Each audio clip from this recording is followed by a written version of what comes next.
Hello. I know that with the lighting, I'm sure I'm going to look crazy. And also, I have a lamp here because it's very dark. It's very dark, even though the light is on, it's very dark. So,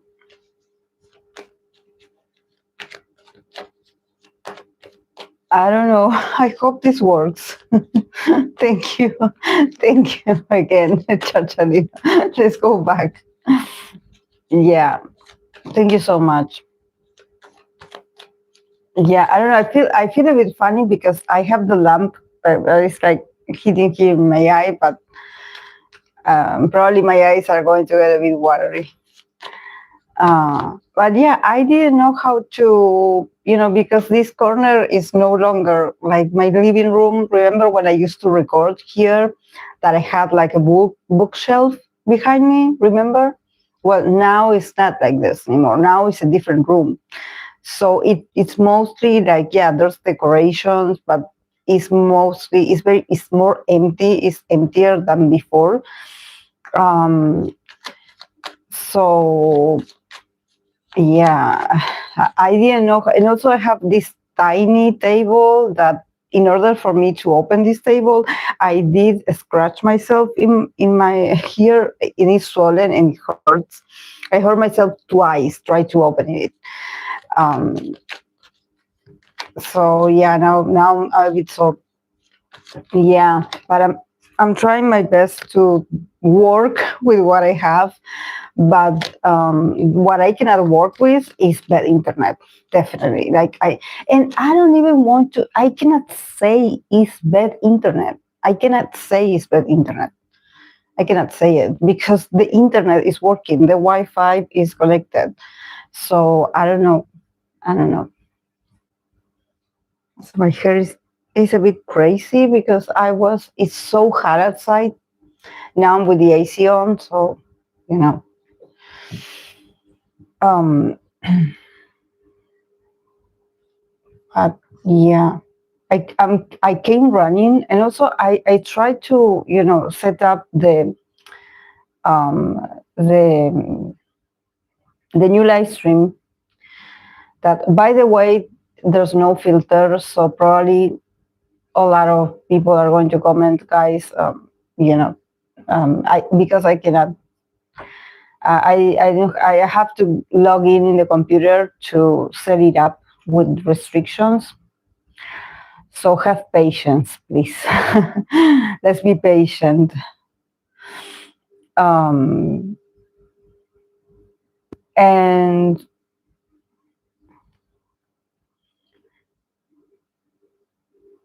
yeah, my birthday was great. I went to my friend's house. You know that she owns a pool. She has a pool, a big pool. I don't like getting into water. Water, nevertheless, I don't like it. But I was able to relax. Then yeah, the weather changed, and there was a bit of some kind of a storm that interrupted the that we were outside, and we were by the pool, and then we had to rush and get inside because there was raining, a lot of thundering. So yeah, but usually January the 15th is like the hottest day.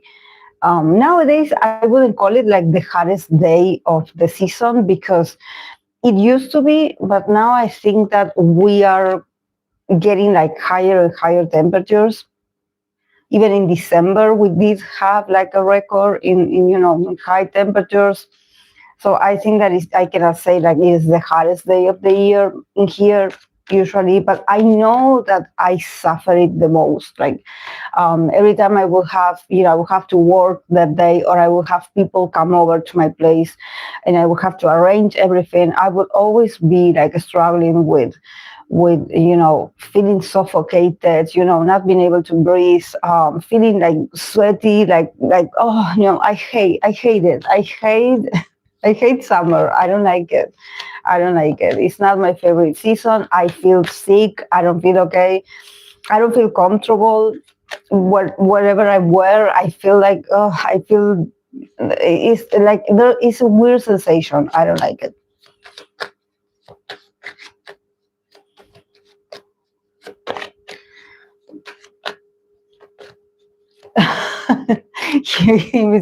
Yeah, I would say, yeah, the same, because honestly, yeah, I miss the cold. I love winter.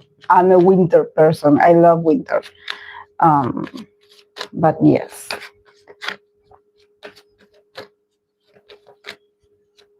But Fluffy, I was Fluffy and Chacharino.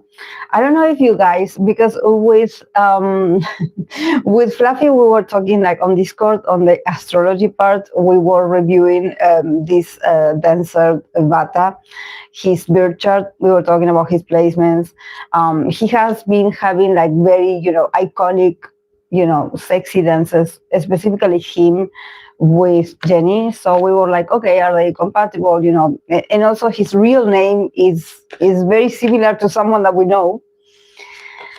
And you know that I'm going to do an update for the members and the patrons of BTS B and Jenny, because people want to know still what's up. So yes, I because it's a request from a patron. I'm going to do it, of course, with a lot of respect.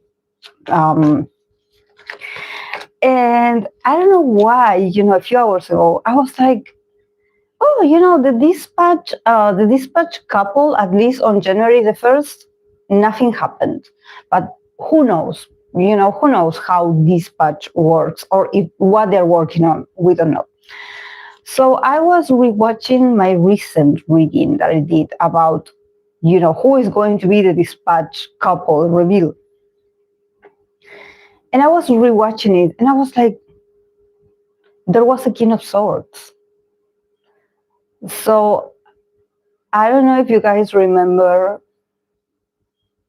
um, who the King of Swords is for us, for our community, not for everyone, but between the community and I, we know, because in the reading I said something about like it's giving like also they got the Ace of Cups that it says reverse, so there's something about the past coming back, or this person had been exposed at some point in the past.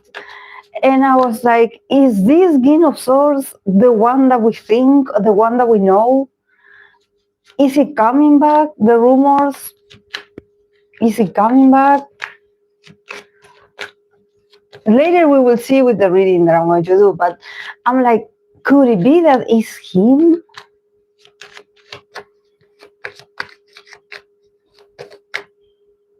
Hey, Chachalino.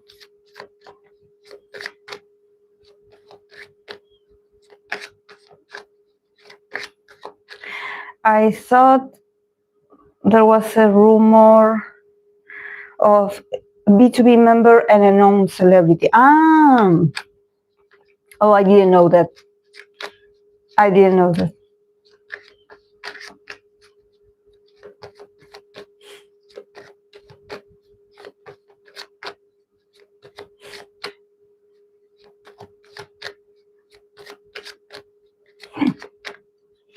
But do you remember who is the King of Swords? Because I do.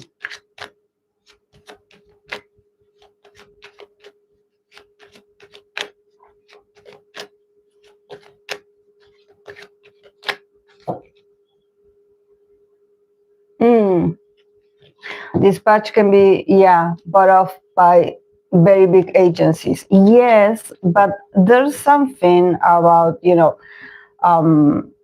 our community.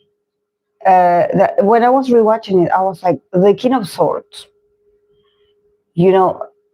I think that, yes, yes, yes. Mm-hmm. Uh-huh.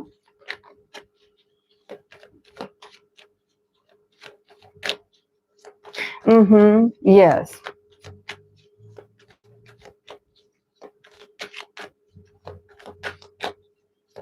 Mm.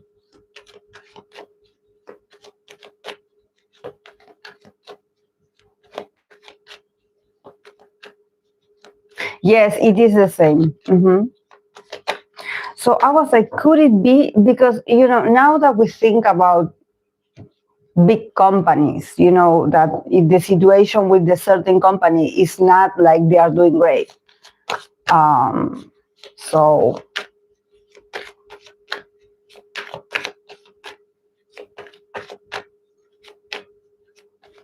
could it be?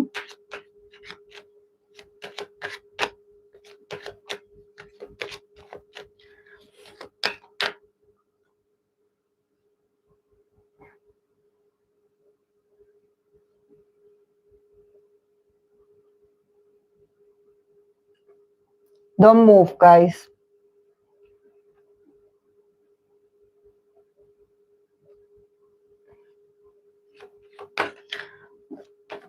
Thank you. Don't move, guys.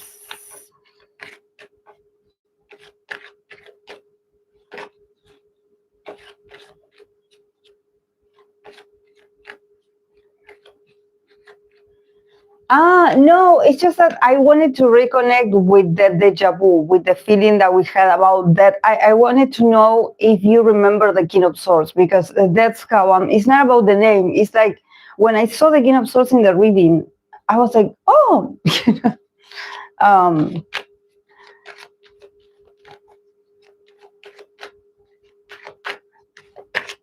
yeah, I don't know. I'm trying to, yeah, because I have a Patreon that requested a reading about them, so I'm going to create it for the Patreon. They wanted an update, not something that.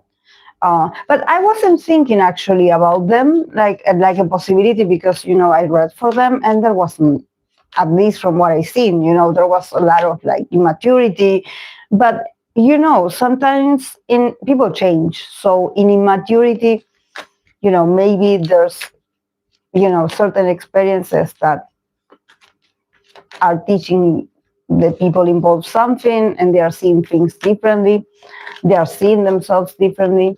So let's see for this 2026. Yeah, let's see.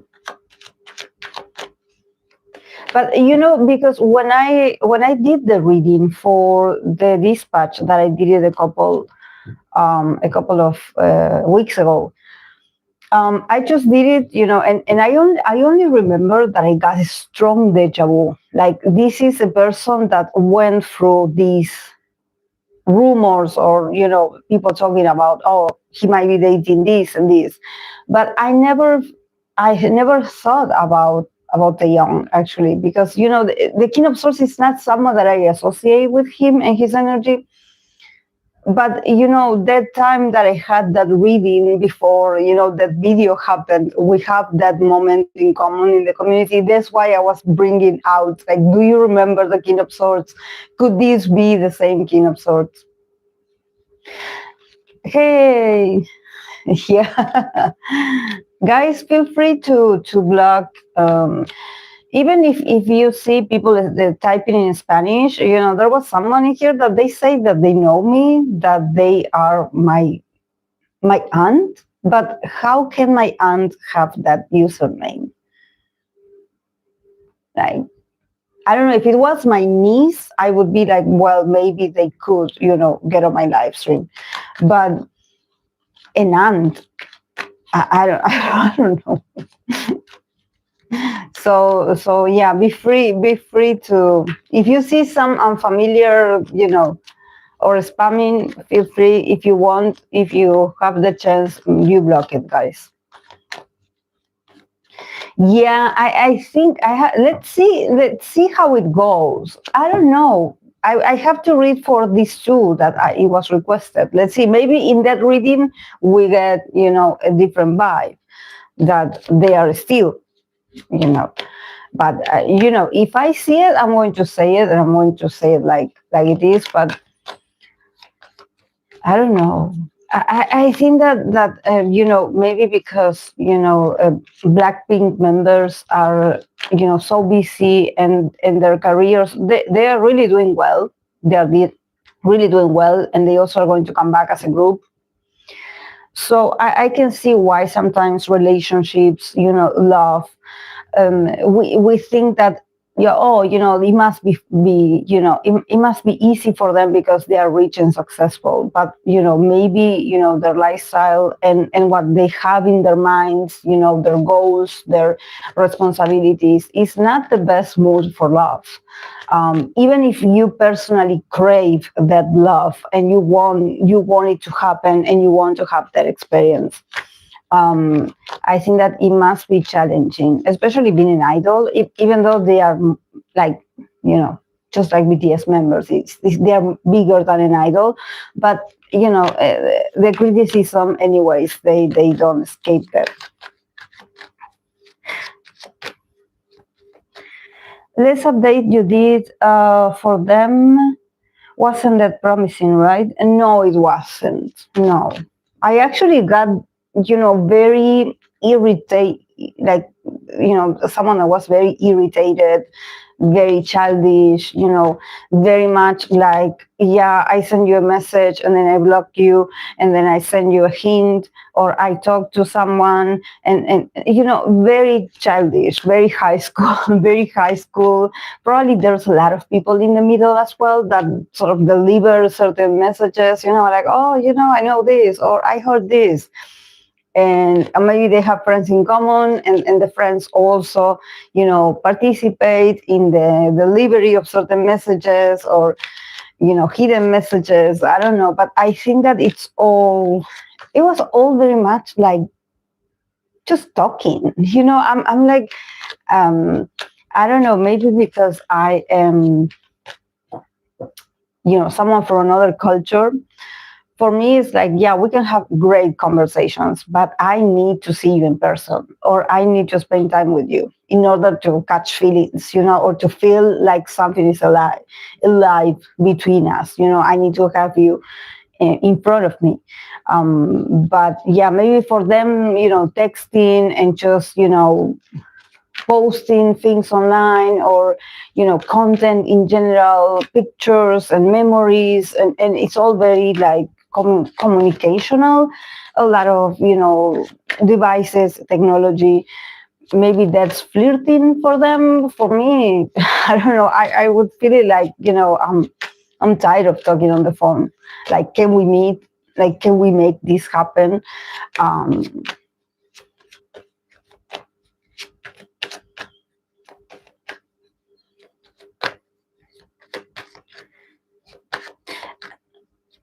no, I think that he definitely, yeah, he's very social. He has a lot of women around, especially older women, older than him, that they are so interested. There's something about this sort of rich Nunas, that they do their best to be at certain events where they know they're going to be there. Not just him, also other famous faces, famous actors, famous influencers. I don't know. They just know, where to be. And if they have to pay or to pay someone, they will do it. So I think that, sometimes people, they are like, oh, the Sasangs and the crazy fans. But, sometimes there's rich, people that they also do their best to insert themselves in certain events or situations, just to, to interact and be there and be known. And like, oh, hello, I wanted to see you. I wanted to say hi. I want to introduce, I wanted you to know me or introduce myself. I have this business and I'm doing well, and of course that it's all about networking. So, but maybe they see it more from a place of, like, even the rich women, they do have eyes. They know, they see a beautiful man or woman, and they also want to be near.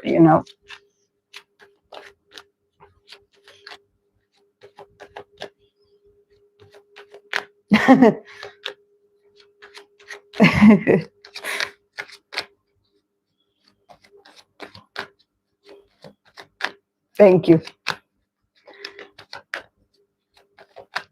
Yeah, I don't know how people does it on TikTok. There's moments where I'm like, sometimes I'm thinking like I should go live on TikTok because, I'm having so much issues with TikTok live, not TikTok live, sorry, with YouTube live.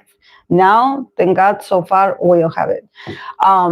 But you know that I have been having a lot of issues, and I'm tired, and so I was thinking maybe I should go to another platform. But then I think about the comment section and I'm like, oh no, I wouldn't be able to. Oh no, it just makes my.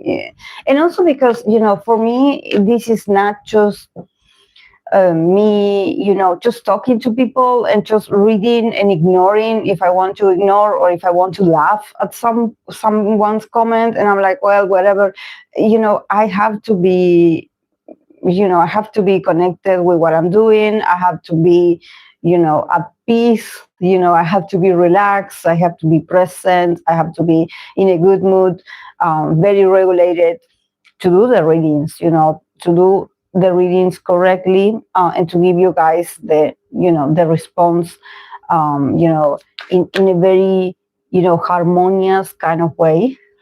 So if I get like random comments, I get, oh, no, my brain, no, I cannot take it.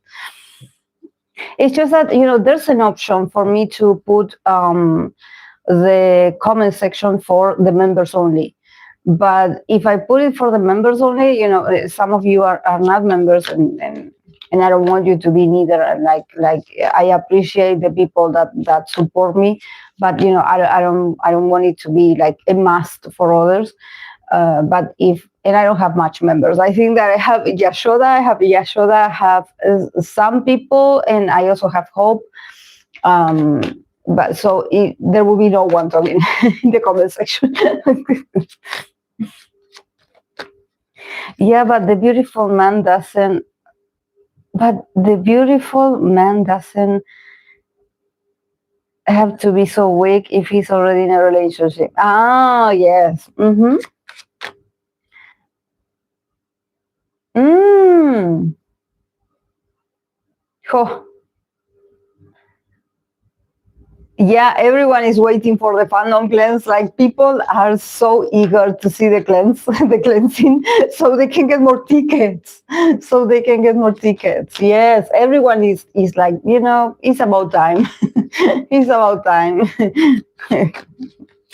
Because it must be complex. I here in Argentina, I see people already like fighting for the ticket and just being, because also, I know that all the countries in Latam, they're all big and they all have different cities. Well, Argentina, we do have different provinces. So I was reading certain comments of people from other provinces that, because that the concert is going to be here in my province, in the capital of Argentina, in Buenos Aires. And so there's people from the other provinces that are far away, that they are also, like, I want my ticket and I'm going to do whatever to get my ticket. And you have to think that they also, yes, they have to travel, they have to get a hotel, they have to, see. And also, I don't know. I know that this is something that I haven't seen it in another countries, but here in Argentina, people love to camp outside of the venue. And when I say camp and to do camping outside, get in line to be first, they do it like in a lot of months in advance. This is how crazy we are, how passionate we are. So yeah, people do that. And it's not like, oh, a week before. No, it could be months. Like, I don't know about Army, how they're going to do this in Argentina. But, I could see them, 3-4 months ahead, maybe, already camping outside for their turn. I can see them. And we all know that this is the culture of when these big stars or these big events, happen in Argentina, when, there's a lot of fans, so people know, so they're like, I want to be first, so I'm going to camp outside, like, a lot of months ahead. BTS, yes. Oh yes, I did. I like it. The new MV of Enhypen.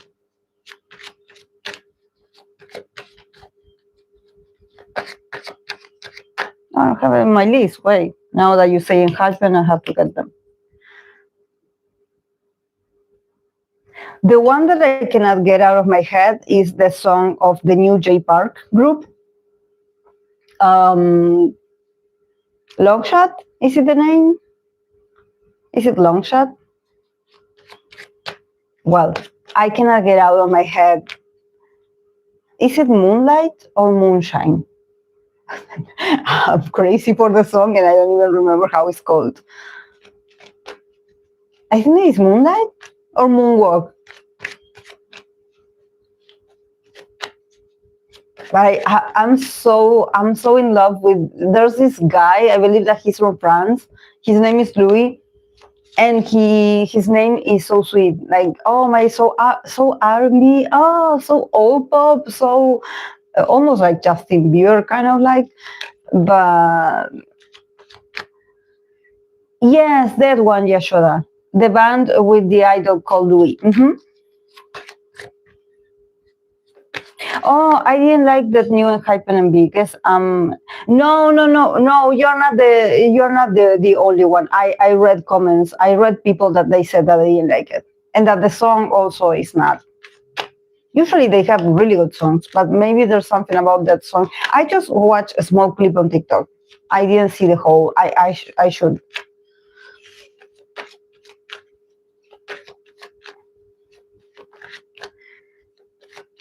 He's been compared to River. His name, the sound of his voice is so sweet. It's so sweet, but also he seems very young. So there's something about that. Maybe the tone of voice is going to change, and we're going to miss it. We're going to miss it forever because it makes the song so special, so special. But and also, it's not like oh, what a song is very repetitive, like all the songs that of today.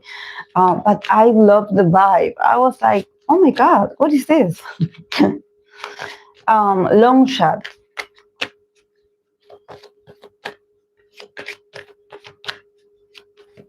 You should put like J Park's group, and you will see the name.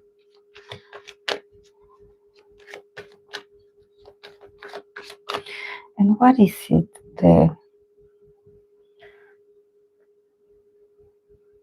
Moonwalking. Moonwalking is the name of the song. Moonwalking.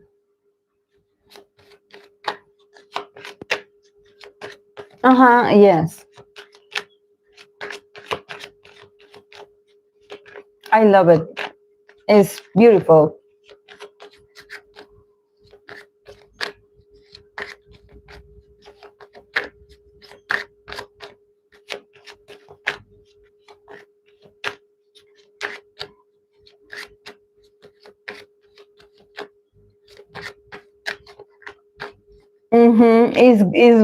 It's very old school. Yes, it's very old school. It caught me by surprise. I was like, oh wow, this sounds nice.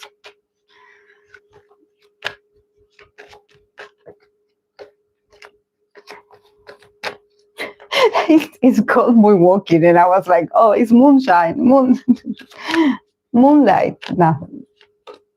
I'm old, guys. I'm already 41. So, I may lose a bit of my memory. I will need to write everything down from now on so I get things correctly. I read that Louis was like R&B. Yes, it is.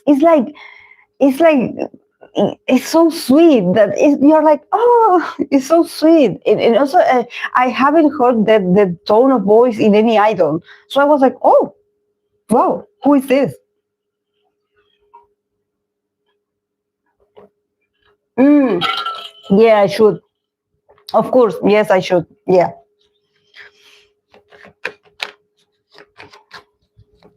I will.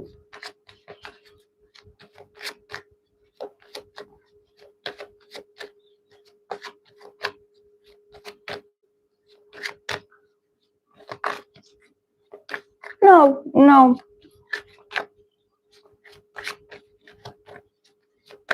For now, if you see spamming or something that is like you're like what, then yes.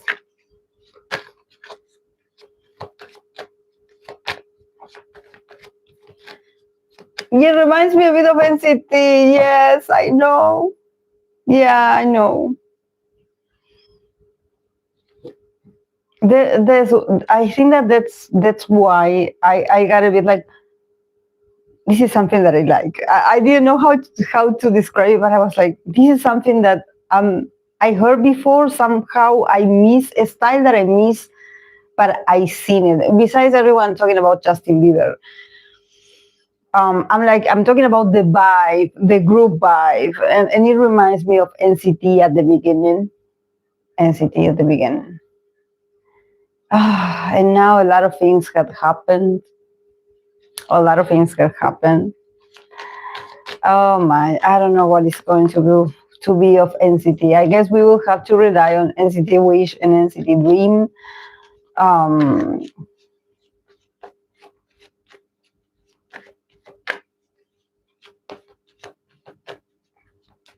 Early NCT, yes, early NCT.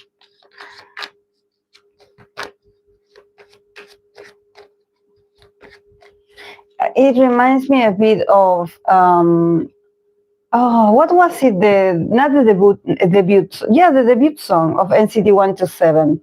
What was the name of that song?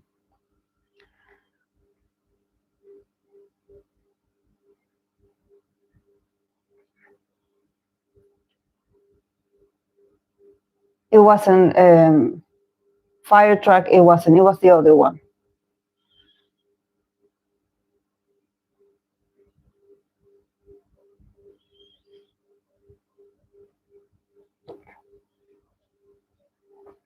No, not Seven Cents.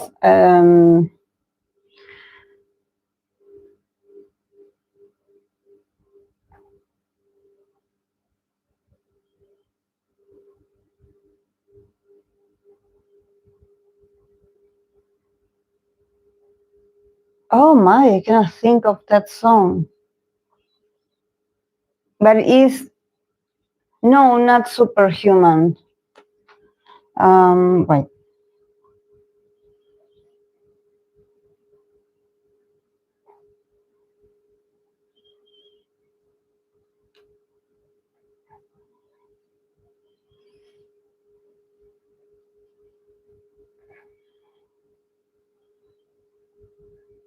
No, no, no, no.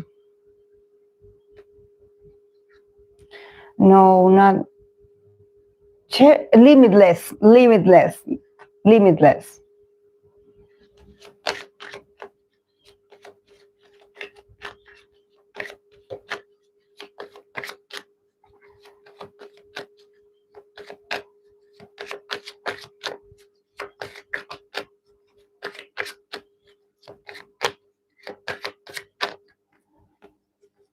Mm-hmm.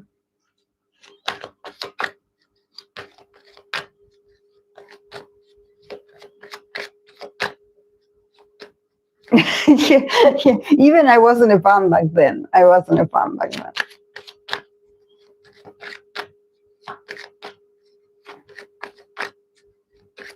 Yeah, it has like that melody of good times, good times. It was good times, guys.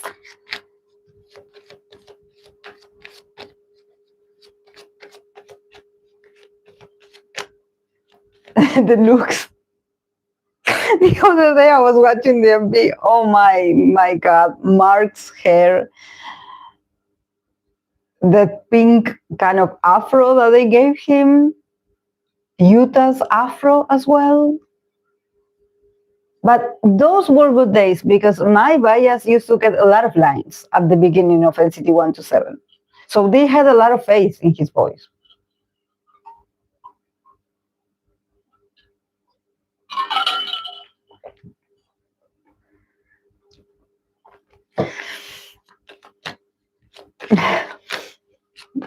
He looked crazy. He looked so crazy. Oh my. I'm sure there was no Mihijin in there for NCT. I don't know. Maybe it was, but I don't know. I don't think so. Could it be that this was her idea? I know she worked with a lot of groups at the beginning. So could it be that these styles were her idea?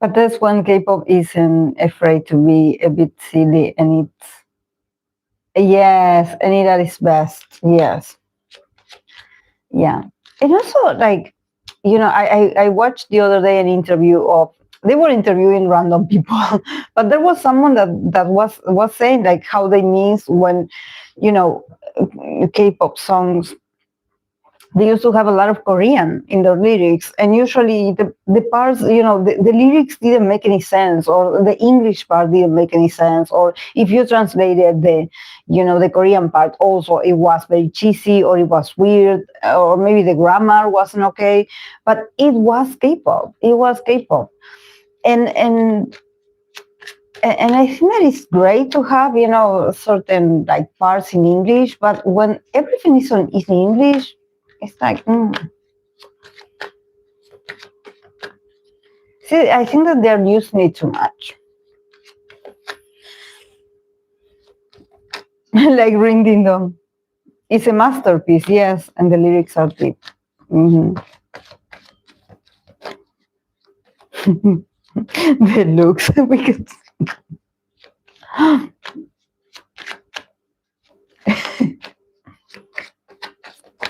but we do sound also a bit grumpy when we say, oh, when K-pop was K-pop, I'm not an expert on K-pop, but I know about the good songs or the old songs or the old concepts. So yeah, I'm kidding about the lyrics.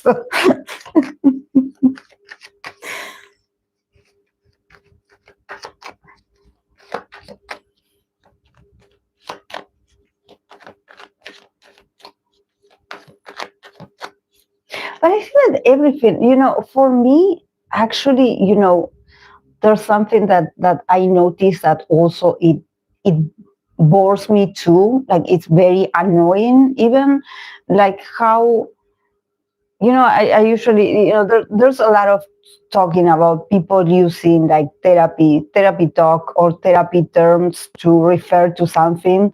If it's a person that treat them wrong, oh, the narcissist, or they are grooming this person. They use a lot of terms that they are not well used to describe a situation where they were treated unfairly.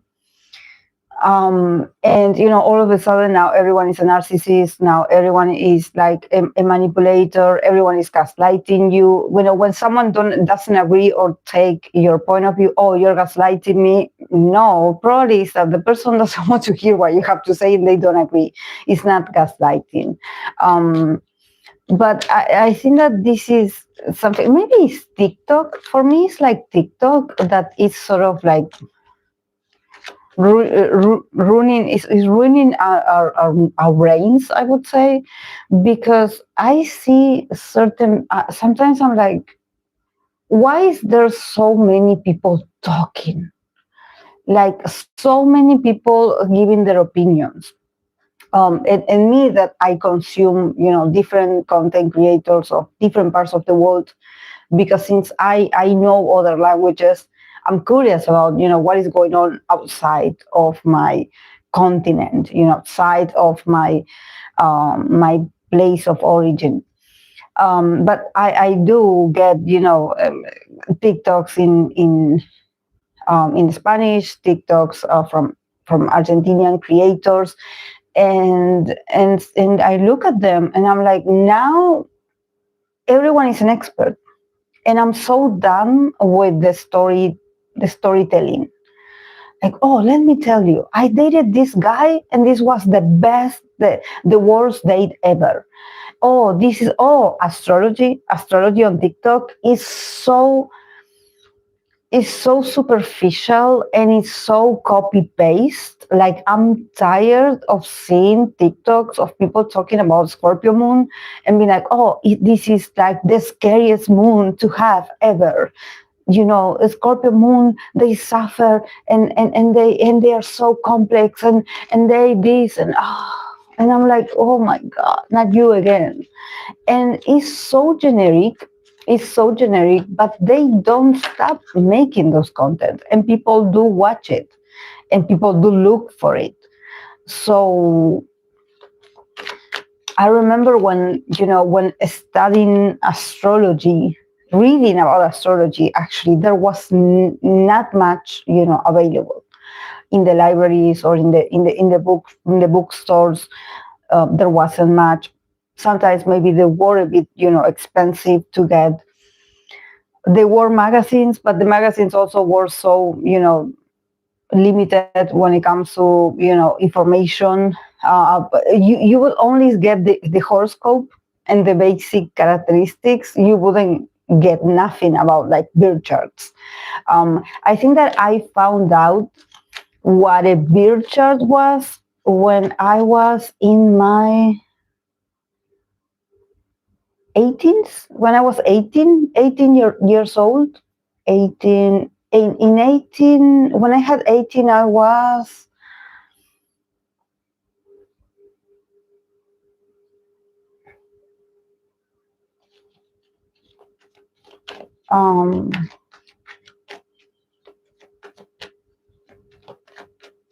in the 2000s, maybe. That actually I bought a book, a Linda Goodman's book, that I bought it because it caught my attention, because it had like a red paperback. It like the whole front, it was all red. I had a lot of books of Linda Goodman, and she had this that the title in Spanish, it was like the signs, the love and signs, or the signs and the romantic. It was not about romance. It said love and signs, or love and zodiac signs, or the zodiac signs in love, something like this. Well, I was like, oh, I want to know about this. So I bought the book and I started looking at it. And it started with a very complex, like usually like Linda Goodman had this ability to write, especially I had one of Capricorn, because she would, at least the ones that I would get here in Argentina, she would release these tiny ones that they were all of different like zodiac signs. So, you would get the one that it was of your sign. And in the ones that she had, that it was about compatibility, it was male Aries, female Gemini, like this. It was like this, but usually it would always start with the sign. Like if I bought the Capricorn one, it was male Capricorn, female Taurus, something like this, and vice versa. But it would always start with Capricorn. And she was so funny and so like authentic in the way she would write, like how it would be for these two signs to date in real life, what kind of dynamic they would have. And she was so great at so authentic about the way she would write. that I just loved her books, but I didn't know about astrology. I just knew about horoscopes and sun signs. So I would just always look for, okay, my sun sign is this. So I guess I have to look for a book that says this, Then when I bought that book of hers, this book was to do synastries, was to do like your birth chart. So it will start telling you about the sextiles, the conjunctions, the squares, and for me it was as if I was reading Chinese. I was like going, and trying to understand. It would talk about risings, it would have like a whole like, ephemeris, is it, when it has all, because back then there was no internet that would calculate it, so you will have to go to that year, page number, I don't know, the thousands of pages, year and hour in that. And it would have Mercury, the moon, Venus, but then it would have, a lot of circles, like the zodiac wheel for you to somehow, in handwriting, you will have to write it down. And it was I was like, what is this? And I remember I wrote down what it got for me, but I didn't understand what it meant. I just knew I had there was different planets. Like I knew, Saturn, I knew because I watched Sailor Moon, so I knew about planets. But I was so like, I was like, why did I buy this book? Because I don't understand what I'm doing. Yeah, she's very detailed. Yes, I love her love and hate that she has for Aries men. The way she would describe Aries men, I was like, yes, that's exactly how I feel about Aries men. Like Aries men and other people, she would always like, describe them as these men that they were so like, narrow-minded, so, dominant, and that they don't care about the woman and their feelings, and they just don't care. And her being an Aries woman herself, she would get triggered by the male version of her, and she was like, oh, they're so dumb. And oh my God, the way I would be laughing when I would read her descriptions, I would be like, it's as if I was talking to a friend. A friend would be talking to me about like, oh, I'm dating this guy that he is a Taurus or he's a Gemini and he's doing this to me. It's cute. So like, it's so fun to read her books. So fun.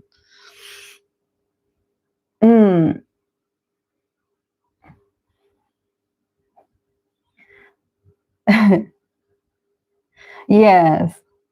The first thing I learned about astrology was that signs or placements can never be bad or terrible. Every is a spectrum of energies, and it depends on how these energies are. Love signs, that one, love signs. Thank you, Yashoda. Your Scorpio moon is quite well aspected. It receives a lot of trines and sextiles, harmonious aspects. Scorpio moon is not the most comfortable, but it's better having a well aspected Scorpio moon at Taurus moon squaring. Okay. I love that book of hers. It gives you compatibility with each sign. Yes. Did you have it also? Yashoda is very, I think that she wrote it like, could it be in the 80s that she wrote that?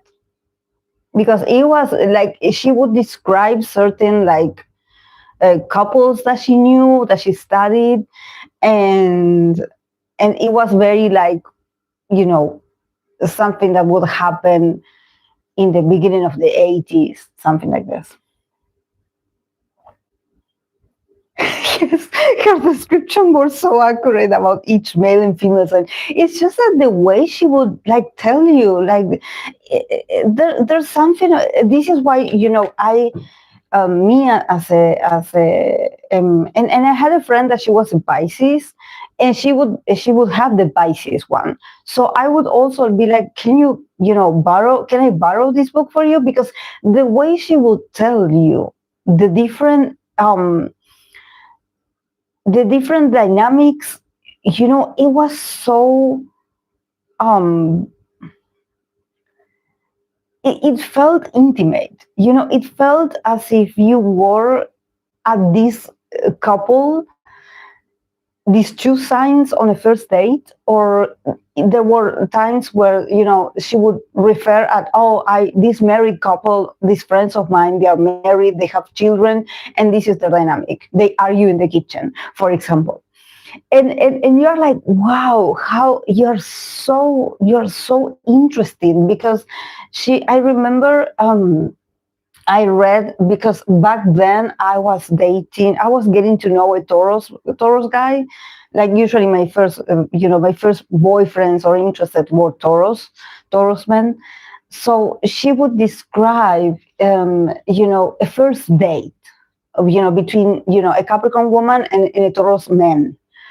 And she would describe it, as how we would have these, how the Capricorn woman will be a bit awkward, like very serious, and the Taurus men, trying to, just be polite and respect, and wait, and being patient. And they were like, because if there's one thing that the Taurus man loves, is to having to work for the love, the approval of the person that they like. And the Capricorn woman is perfect at that, because she's not going to give you everything at the first time you meet. So you have to not chase her, but you have to be consistent, because she's putting you to a test, blah blah blah. And there was a part when she was like, because they would be having, the first date, where they would have to go to the cinema. And actually, there's a moment where they are sitting next to each other, and there's a sense of intimacy, and there's a sense of like, I like being by your side, I like how things are when we are together, that you are cool, that I'm cool, and that this is going well, and we are okay with each other. So there's something about, one of them, I don't know if it's like, I believe it's the Taurus man, that is like, how about if we don't go to watch this movie, and we stay home, and I will cook for you. And the Capricorn woman is like, yeah, I would like that, because actually I don't want to go outside, and the cinema is actually very expensive. It's like throwing money, and I don't like candies. I don't know what it said, but there was something about them being like, yeah, we will not go, we will skip going to the movies, we will stay home. And and then she would start like describing this sort of like chemistry, like, about like how he would be clumsy, and he would spill a bit of his drink on her, and she would be wearing like a new dress, and she would be like, like, okay, what did you do? Did you spill your drink on me? But she wouldn't say anything. Like, she would be like not okay with it, but she wouldn't like be like, oh, she would just be like, okay, I will go and clean myself. And about describing that, those kind of responses would make the Taurus man fall in love more with her, because it's like, oh, the way she reacts, she it doesn't lose control, or she doesn't get all like, oh my god, my dress, like she's already finding an answer, or like a response that is more like mature. And and and, and she would leave it like that, like that romantic atmosphere, and you would be like, wow, how do you know all that? Like, I never had that experience, like, of that, of something similar, but I'm like, in my teenage mind, I would picture those scenarios, and I would sort of understand what she meant about attraction, first dates, and also the energy, the subtleness of compatibility, of why this would work, and why, if it was another science, they would probably be like, no, I want to get out, I want to go.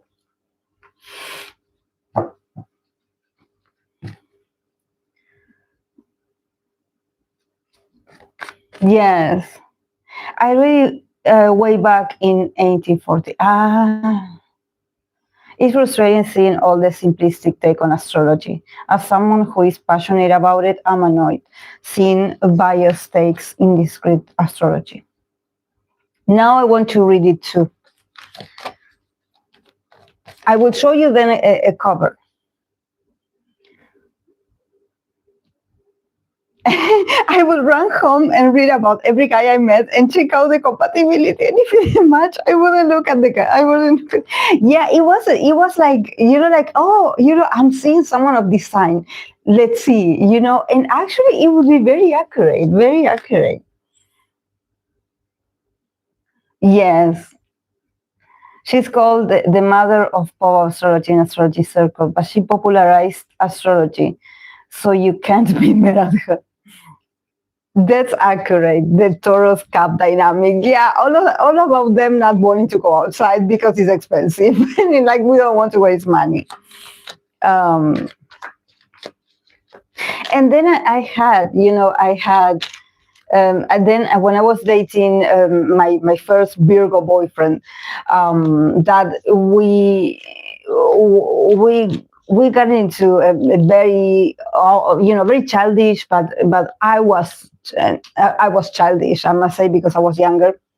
So I would be like, no, I want to break up. No, I don't want to be with you anymore, and just very childish. And there was something about her describing Virgo and Capricorn, also dynamic, the female Capricorn and the Virgo man, and there was something about at some point the dynamic between Virgo and Capricorn also getting, because it's not a sign that you usually argue. Like, also, I think that I didn't have much, like, like, oh, I don't agree on this about you. I didn't, especially with my first Virgo boyfriend that I had. It wasn't like, we had different mindsets and we were incompatible. We wouldn't argue. Actually, we would get along. But I think that there was a part of me that actually I wanted more excitement. I wanted, I don't know, I wanted, maybe because I was young and I was looking for like a more passionate kind of, exchange. And he had these Libra placements where, he would try to make it work, and he would be like, well, let's go back to, and I was like, no, I want something different. And she would describe this, how, sometimes the Capricorn woman and the Virgo man, even though we have everything to be a successful duo, there comes a moment in a relationship where we have this sort of breaking point, where either you break up for good or you just break up and you end things. And then she described a sort of, a scenario where, you will break up, this woman, this man will break up, and then they would run into each other after a couple of years later, and she would describe how, seeing that person, even if the time has passed, there's still that longing for the person, because it's like you are like, oh, this was spoiled, or this was ruined, or we didn't work. But it's really hard to say, like, oh, we didn't work because we were incompatible, or we didn't work because we didn't meet eye to eye, or I wanted things like this, and they wouldn't cooperate with me, or we wouldn't get along. There's something about the Virgo and Capricorn dynamic that usually is the Virgo men mostly. I think that Virgo women are more challenging. I think the more successful marriages that I've seen is of Capricorn men and Virgo women. But because the Virgo woman is more sharp, the Virgo woman is so different to the Virgo man. She's more sharp. She will tell you like it is. She will, she will be always on top of things and very efficient, but very sharp, very mercurial with the people that they love. But also very like, there's something about the Virgo woman when they are in love. They are also very passionate. They're very passionate. They're very like, they love how to, they know how to seduce, they know how to get their man, and I think that there's something about, maybe the Virgo male that I noticed that yeah, they're cute, but there's a moment where they become very like boring in relationships. It's like him and you're like, is this all you got? You used to be more fun, or you used to be, I don't know, like you used to be able to take risk, and they lose it sometimes. They do it when they want to conquer you, but then they become very boring. And I don't know. I think that for me it was like, yeah, I had a lot of time where I was like, okay, let's try this again to see if we can make it the second time. But it would all end up to routine again, and I would be like, no, sorry. But yes, it leaves you a very like bittersweet feeling of like, this could have been good. It's just that, sometimes it takes more than just, getting along or having the same mindset.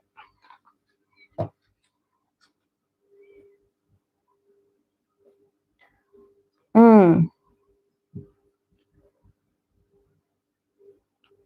What sign did you date? If I can ask, like real relationship, Taurus, Virgo,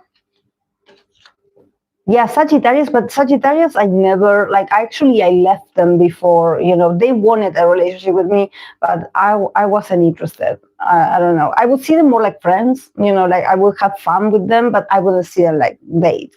More like more earth signs than other. Capricorn, no, I never dated Capricorn. Aries, I did date an Aries, and we had a huge fight. He called me a lot of names. He was angry at me because I left him. He was crazy, but that's why I was like, I don't mess with Aries men because they get crazy.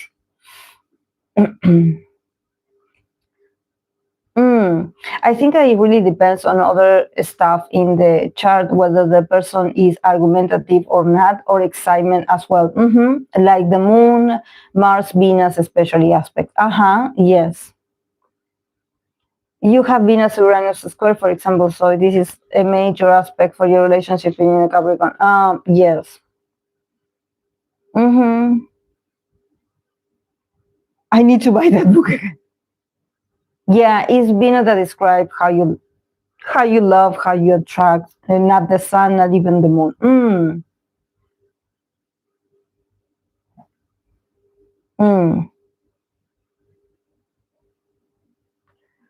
Yes, the elders believe in astrology. I've seen so many hearts broken because the charts don't approve. But yeah, I think that the signs you are clubbed with also plays a part. As an earth sign, I only dated other air signs. No, I seen a lot of my friends getting their heart broken by Gemini men, and I'm like, I would never date a Gemini man. I had an Aquarius man that he was obsessed with me. He was, oh my God. And we were friends. But you know why I think that he was obsessed with me? Um, Actually, I had like a huge like fight with my boyfriend of back then when I was young, because this guy would keep calling me. And it's like I never dated him, but he would call me and he would ask me, he would want to talk to me on the phone. And I'm like, and I had like a lot of arguments with my boyfriend, like, where do you know him? Are you dating him? Why does he want to talk to you? And I think that he had a thing because he was also a musician. He was part of a band. He had this huge ego. And I think that this is the typical, I don't want to say typical Aquarius, because I don't think that I just remember that he was an Aquarius, but there was something about him always, being really lucky with girls, and he would, always tell me like about his dates. Oh, I seen this girl and this beautiful girl and this one and the other one, and I dated this one also, and I had been with this one, But then he would ask me how he would tell me how he would then get bored, because they weren't interesting enough, and he starts, like not talking to them anymore and all of those. And I think that that's when he started to introduce the idea of, oh, how about if we date? And I was like, no. I was already dating someone, but I was like, because I would tell him, like, from what he would, confide in me, he would be like, oh, like, oh, I don't like this girl. Oh, she's pretty, but she's boring. And I would always like call him out on that. Like, I think that it's not the girls. I think that is something about you. Maybe you need to fix something, but he was with everyone. He would be like, seeing this person and this one, and then he would start to get like obsessed with me, like, oh, if we would date, we would definitely, like, be perfect together and this and that. And I was like, no, you just want it because you don't have it. So, he was so childish. Like, I had that experience, and I was like, and also, back then, I think that it was before the cell phones, so he would always be ringing. He would always be calling at my telephone at my house. So my mom would answer, my dad would answer, and back then I remember there was a moment that I came to visit my parents. He stopped talking. He stopped calling for a lot of years. But then there was a moment that we were all having like dinner, and the phone rang, and my ex picked it up, and he was like, oh, can I talk to Vanessa? And he was like, who are you? Oh. And the other one was a friend. But also he had that like very fishy tone of saying things, very sarcastic. So I'm sure that it got me you have no idea how I had to convince like my boyfriend of them, like, I'm not seeing that person. He just was a friend of mine, and he got stuck in time. I don't know how to tell you. He continues to call me, even if I never, give him like, the hint of like, yeah, I want to be with you. No.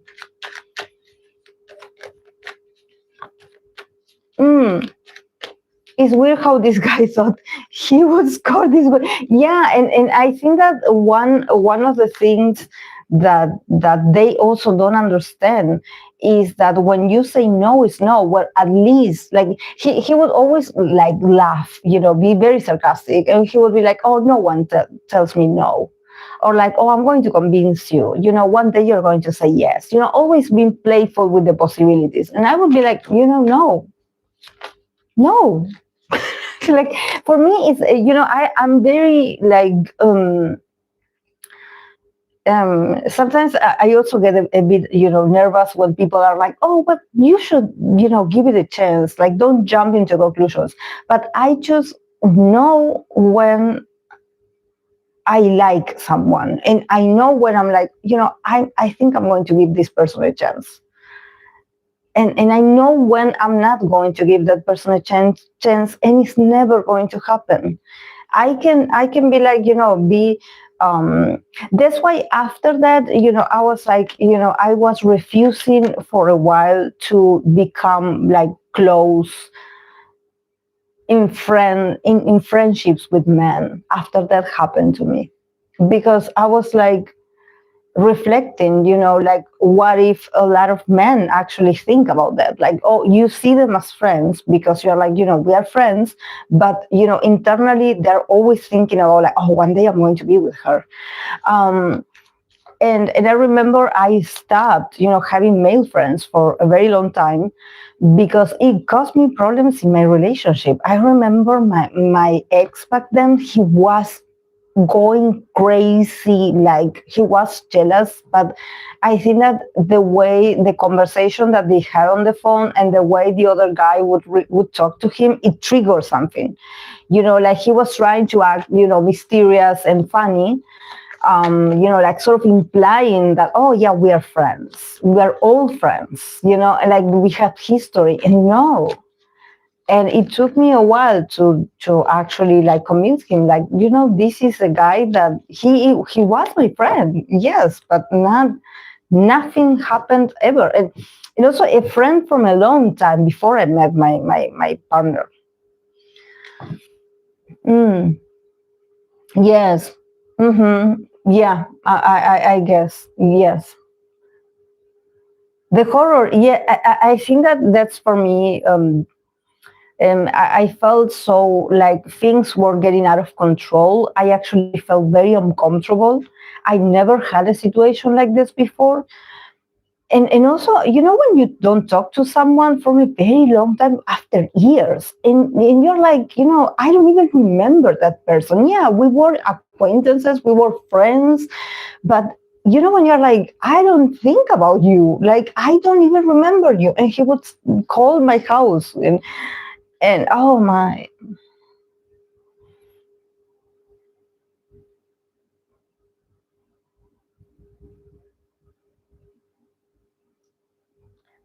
Yes, 100% men and women can rarely be platonic, in my opinion. That's why I only had guy male friends for most of my life. I wouldn't take a woman seriously who has orbiters. Can Aquarius men get obsessed where they'll actually chase a woman to the end of Earth? I think yes. Hey, Samara, hello. I think yes. But and this is for Aquarius men. This is my experiences with an Aquarius man.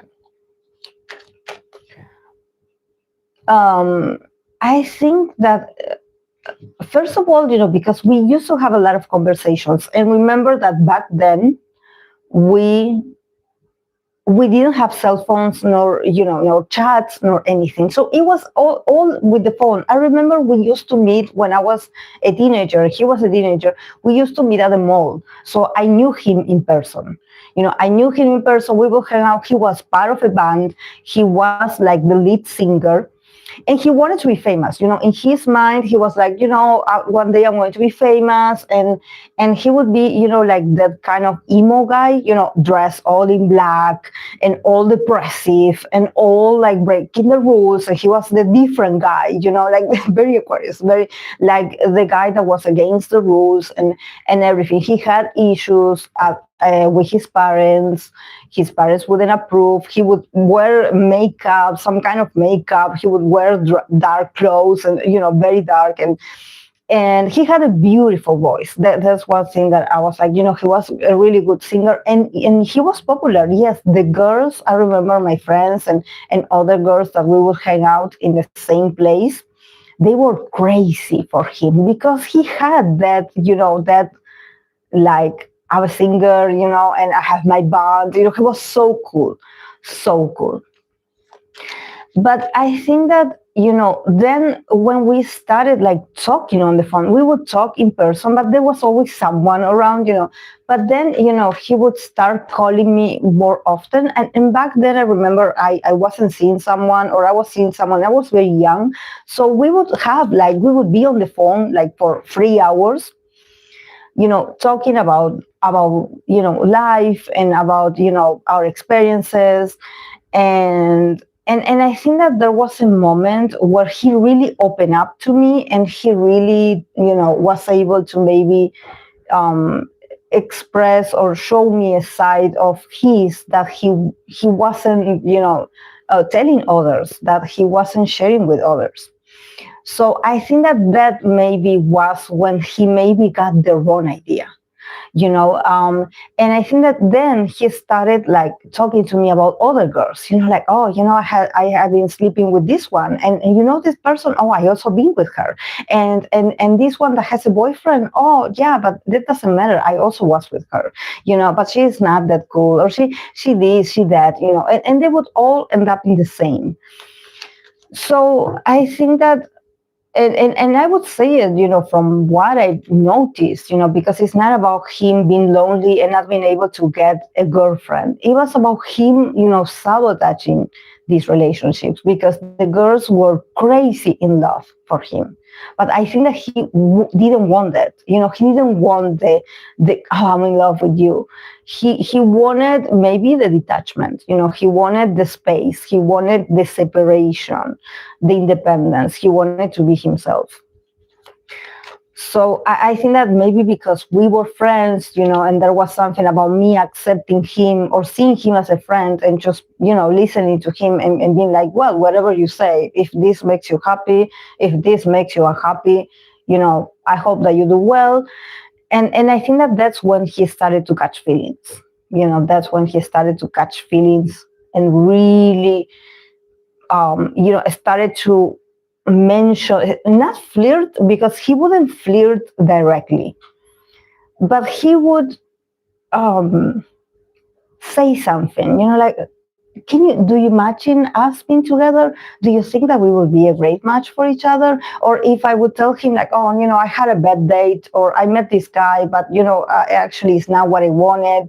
I don't know. I also was very, I was very indecisive about who I liked back then because I was a teenager. And he was like, oh, that's because he's not good enough for you. You should date me. You should date someone like me, because I know you. So I think that, and it's all, if you think about Aquarius, and also, I take responsibility because I also have Venus and Mars in the third house, that is Gemini, that is communication. So see how that sort of atmosphere would start us talking at a distance on the phone, or it would get deeper while we were talking on the phone, not so much like in presence of each other. But yeah, I guess he catch feelings back then, but I never catch feelings for him. I actually felt sorry for him because he was like, I was like, you are not okay. You need help. I could sense it, that he probably was very sad, or he was very like lost, about what he wanted to do, because, his lifestyle wasn't approved by his parents. He wanted to be an artist. He wanted to be this underground kind of singer. And he was like, oh, I'm going to record, get a deal, in this, with this record label, and I'm going to be famous, and I'm going to go on tour. And I was like, good for you. But,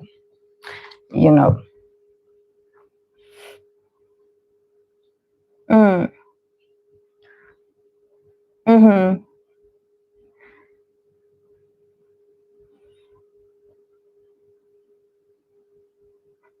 mm. The most obsessive guy I ever knew was Capricorn Sun, Aquarius Moon, and Venus. But his Venus and Moon made a square to Pluto, hence the obsession. But I had a discussion with a group of friends about if men and women can be friends topic, and we came to the conclusion that it's easier for people with different sex siblings to be friends. It's also your Venus square Uranus, the non-distant thing, the guy himself and his personality, everything you describe. I know, but it's very typical. Thank you for validating my experience. I'm sure it has something to do. Yes, I think that honestly, like, I must have, because I know that there's young people that you probably guys didn't experience much. How often we would talk on the phone, like the line phone, the phone that was attached to a wall at your house, and that was our cell phone back then. And I think that I've always, I would go on dates or I would meet in person with people and they would ask me for my number. But I think that the moment that I would feel that they would fall in love or they would show more interest in me is after we had a lot of conversation on the phone. So maybe just like you mentioned, Fluffy, maybe there's something about the conversation, the distance, the voice, the topic of conversation, the you know the intimacy of also talking on the phone without the other person watching you. There's like something that happens. I'm sure there's a kind of like magnetism that happens, because all my relationships, like I think that I grew closer with my potential partners or boyfriends of back then, but we always had like long conversations on the phone, and I think that would get us closer. We would talk long hours. Yeah, I think that maybe that's part of my appeal, that I know how to. It's not that I know how to talk, because it's not about conversation. It's not about like, oh, let's talk about this. I think that maybe there's like an intimacy built that it just makes it special, or it makes the other part feel special.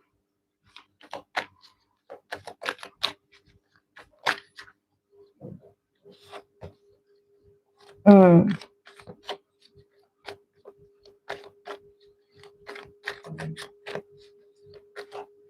By the way, this makes me think you said you did a thesis on limerence, right? Yes. Yes. Limerence, was it limerence?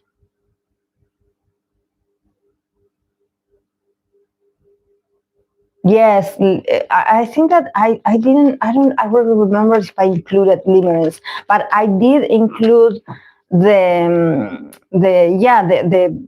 fanatism, how you develop feelings for someone that you don't know, or someone that is at a distance. But I seen people talking about limerence, and I think that is so important nowadays more than ever, because I seen that a lot of not young children, maybe even people my age, they do experience this. Is like they form this strong attachment to people that they barely met, that they just met. You just met that person and you already have these ideas, or this idealism about who they are and what they can represent for you. You see the potential, and and in consequence you get all like, there's something about your nervous system gets all like, because you're like, that could be the one, that could be that person, that could be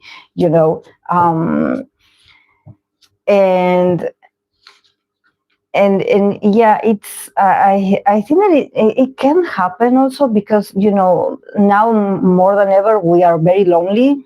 So sometimes it's to think about someone that is at a distance, or that you don't know. You get to fantasize and you project a lot. You're like, that person can give me what I need. But the thing is about when you make a lot of scenarios in your mind and that person is very far away from what you are, from what you are.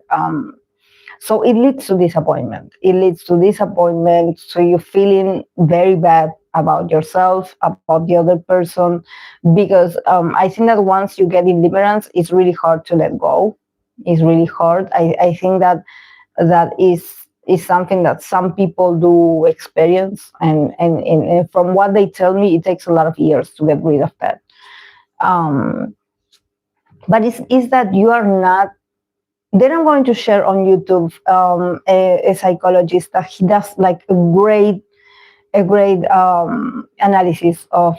He talks about a woman that sent him an email, and it's very sometimes limerence also can can get in the way. This is why sometimes when we talk about K-pop idols, and we talk about like, oh, my bias, oh, I want a man like my bias because my bias, he's all this and he has this and he's amazing, and I will not settle down for anything less than my bias, and I think that also limerence is also this, like how you get this sort of obsession that you have with this idol or this image of a man or a woman, and you idealize them so much that gets in the way of you really finding like a real relationship, because you're always thinking about that person, or that ideal. Mm. Yes, it's a strong attachment to a person you barely know.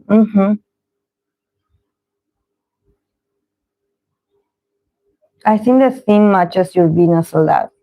It's fitting you wanted to write about this. I love to read. I do not want a man like my bias. No, I think that because I had and this is something that I don't know if it's because of my Pluto being my dominant planet, but I always had this um,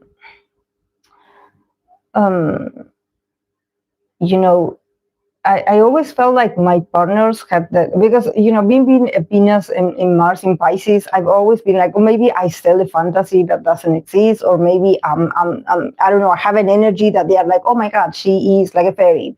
I don't know. I don't think I am, especially when I'm in a relationship. I don't think that I'm the sweetest or I'm like, bubbly. No, but they would have this fantasy, this image of what I was, and then they would expect me to be this, but I'm like, I never was this. So why do you look surprised that I'm not like this? So they had this preconception, this fantasy, I guess, or this idealism of what I was, or how I should be with them. And I was like, at the end, I will look out for myself and what makes me happy. I will not lose myself. I cannot lose myself in a relationship. Like I can feel myself, like, maybe people, maybe my partners had this idea of like, oh, she's going to, it's not about, I don't think that it's about being submissive, but maybe there's something about me maybe being ladylike or looking, because I don't even want to say like I'm romantic, because I'm not that, like, I'm not that, but maybe I look like that. So they have this sort of fantasy of like, she will do what I say, or she will agree on me on things, but actually no, I never was that, like, that fragile kind of. In friendships, I can be very flexible. I can forgive a friend. I can understand. But in a relationship, I am actually very courageous in relationships. So I think that probably, I don't know, maybe they have this, like we were talking about limerence, they have this preconception. They enter the relationship seeing me and looking at me away and being like, oh, because she looks like this, she must be like this. And no, I'm all the opposite. And then they get angry. Also, speaking of, IM is finally going to the military. Oh, I have to read for him then before he leaves. Oh, wow. This is what drew you to the topic, what you experience in relationships?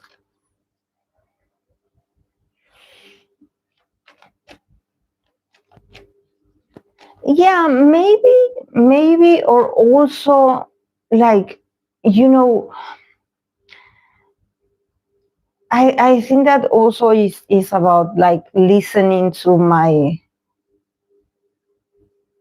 the women in my life, not everyone, but for example, friends and family members, like cousins, and my aunts, talking about their partners or a man that they're interested in, and they describe him or they talk about him in a certain way, and when you look at them, I'm like, but he's not like that,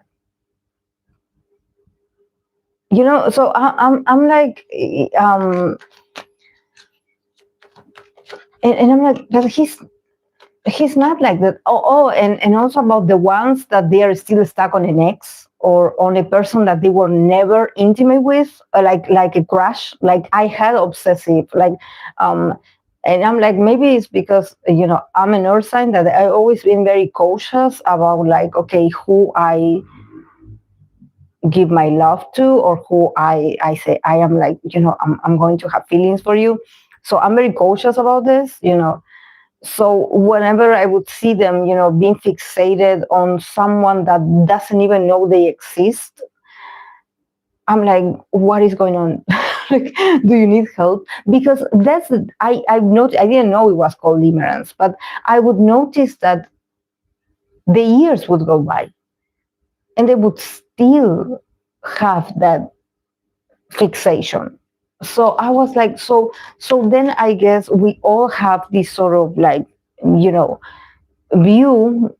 that it represents maybe our unmet needs, what we have that we haven't worked on ourselves.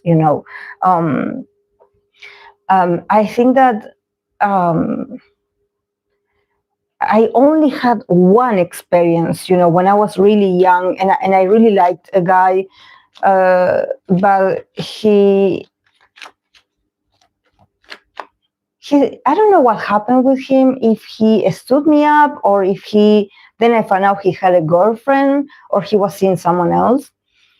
And I remember that I confront him about this, and he would just smile, and just he would like smile and just be like, well, okay, yeah, this is me, yeah, I'm seeing this person, well. And I was like, yeah, but this, you didn't tell me that. And I was confronting him, and he would just smile, like, well, whatever, this is what I do. And and he just turned around and he left. And that moment, I remember, because I felt so anxious that I wanted to confront him, and he wouldn't talk to me. I remember I had to, really go and talk to him, and he was with his friends, and they were like looking at me like, oh, there he goes, there goes this one, and and I was like, can I talk to you, like confronting him, but he was just being very like elusive, about. And I was like, I thought that we were on a date, or that we were getting to know each other, and now you're here with someone else. And I was like, really, like, I don't know if I can say, like, I was angry, I was anxious, but I felt like I was not myself. Like I was becoming like sort of this rage monster, that I never felt this for any guy. The way he was also dismissive, I think that it also triggered something in me, that I was like, why are you, why are you doing this to me? Like I felt so like angry, but at the same time I felt so abandoned. And when he walked away, I remember I had this sort of anxiety, like like And then when I come down, and after all these years, I think about this, and I was like, I wasn't even interested in the guy. He wasn't like, thank God I didn't have anything serious with him. But I think that finding out the lies, the how he was like sort of smiling to me, with a way of like, well, this is what I do. I don't have to give you explanation. So if you get it, you get it. Being so dismissive and so like condescending, I would say. And I remember that made me feel so anxious, so not myself. I never felt like that for any other guy. But that instance with him, it triggered that. So I know what that feels like. I never experienced that again. But so then when I have, my friends, or I have like a client that they are like, I was getting to know this guy, and now he stopped talking to me, and I went to his house and he doesn't respond my messages, and then I went to his work and I went to look for him, and then I found out, and I went to his family, and I created all this chaos. And I always think about that, how sometimes people are like, well, but maybe he wasn't into you, maybe you got the wrong idea. But I always think about how we have these people that they trigger something inside of you. And it's not about rejection. It's not about that person rejecting you, because from this guy that I told you about, he would, weeks later, he would start like following me around, like he wanted to talk to me again, and he wanted to get back with me, and he was like, oh, because I was confused, but now, and I was like, get out of my face, like get out of my life. I don't want to see you anymore. I think that you are a liar, and I don't like you, and I don't like the way you make me feel. Like, I think that you are a horrendous person, and I don't want to see you again. But if maybe I was weak, or if I was a bit sensitive, maybe I would have taken him back, and sort of get into this dynamic. That this is why sometimes when I have these clients of mine, or my friends, that they are like, I was dating this person and they promised me this, so I was, I think that he is the one, or I think that she is the one, and then they start acting funny. And then I start being suspicious, and I start thinking that there's something wrong, and that I have to go crazy, or that I have to go on, detective mode, to see if they are having someone else, if they're talking to someone else, if there's a secret, if there's, and I seen, even the most rational person just get all like, like, like a monster. And I think that one of the parts of Limerence, it also talks about this, how these people sometimes they get anxious about this that they love. It could be a thing, it could be a person, it could be an idol, it could be someone that they adore, and they cannot control this, like, oh my God, I need to see them again. Oh my God, I need to be where they are. Oh my God, like, I cannot contain myself.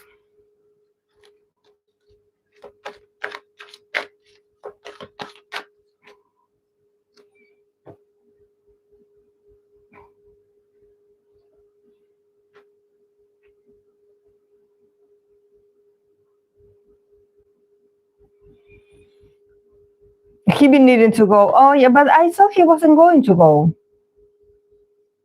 He dragged it out. Now we have to wait 2 years, for a potential tour. No, and also without him, I've seen some performances, and without him, it's not the same.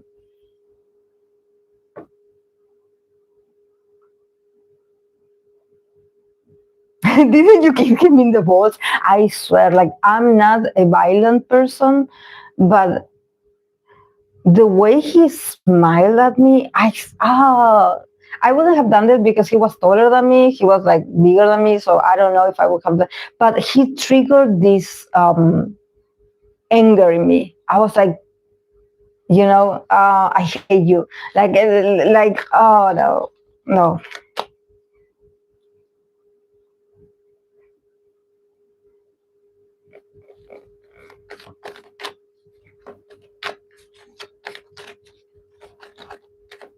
Yeah, addiction, but to an idea or a fantasy. Yeah, yeah. But this is the thing. I think that these kind of people that they play with your emotions or they are not, sincere with you. I think that at the end, they express.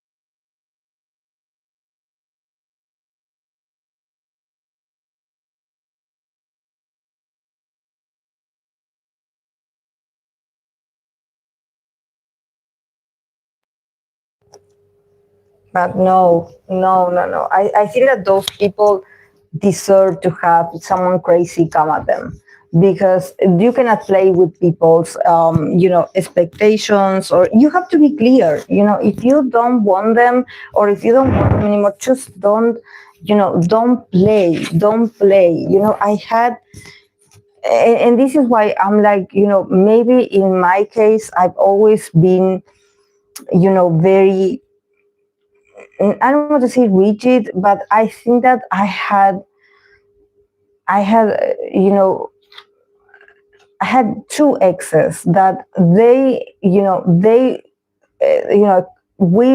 had broken up like a year ago, and they would still contact me and they would be like, I'm with someone else, but I miss you and I want to get back with you and I want to see you, and it's not the same. And they would, try to, they would come to my workplace. They would appear at my house out of nowhere, like, I want to talk to you, can we get back together?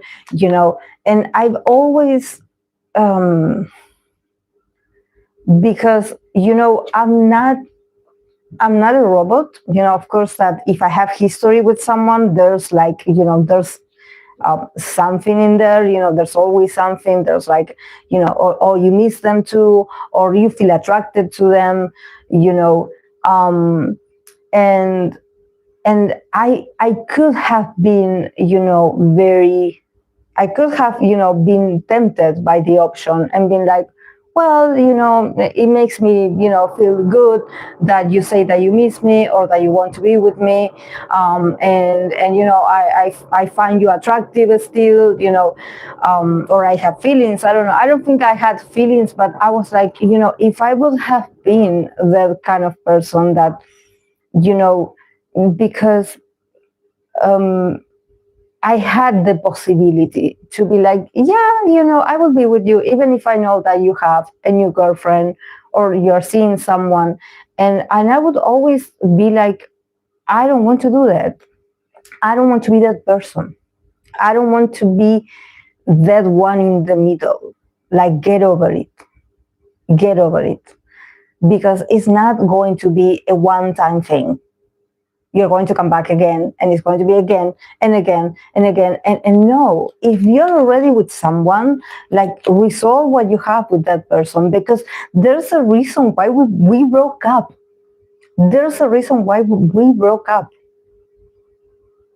Like, I think that some people have these fantasies about like, oh, but now it's different. A year later, it's different. No, it's not different. Or maybe if you see them with someone else, you get all competitive and you're like, oh, but I'm better than them. And I'm like, I don't want to be that woman. I don't want to be the one that gets in the middle, that you're like, oh yeah, but I think about you. I'm with that person, but I think about you. Well, keep thinking about me because I'm your past. I'm your past. So move on or stay stuck in the past.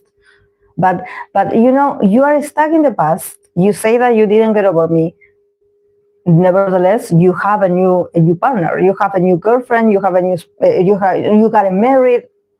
I don't know. So I don't know if this is something. Probably this is something that all men do. I seen a pattern of behavior in that, but I'm not buying for that, because then I always think about the other woman. Because or they would be like, if you ask me to break up with her, I will break up with her. If you ask me, if you want me to go to, if we will get back together, I will break up with her. Just say the words and I will break up with her. And I'm like, wow, this is how much you value this person. Like, just me saying the word, you're going to, like, no, like, no, like, I don't know. I always felt like this is not like, if you think that this is cute, that I would be like, oh my God, I am that special. No, I've been with you for a lot of years. So if it was special back then, we would still be together. But because I said that we are done, we're done. We are done. We're done. We're done. So, it's like, please, like, don't, I think that, and I remember when I would tell my friends about this, because they would always be very pendant, like, oh, are you seeing him again? Are you, because I like him, are you going to get back together with him? And I was like, no, I appreciate him. We had the best of the best, but I don't want to repeat the same. I was done with him. I was done with him. When you're like, I had him already. I know what he's about. What is he? He's going to surprise me. And also he comes back that he is taken and that he's engaged to someone else. So what can he bring new so I can fall back into his arms and be like, oh my God, this is like the new edition. No, I have him and I know what he's about. I know him.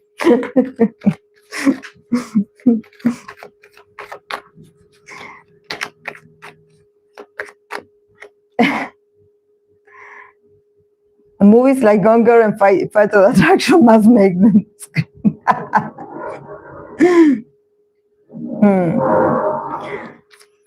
Are your relationships usually long? It could be 3.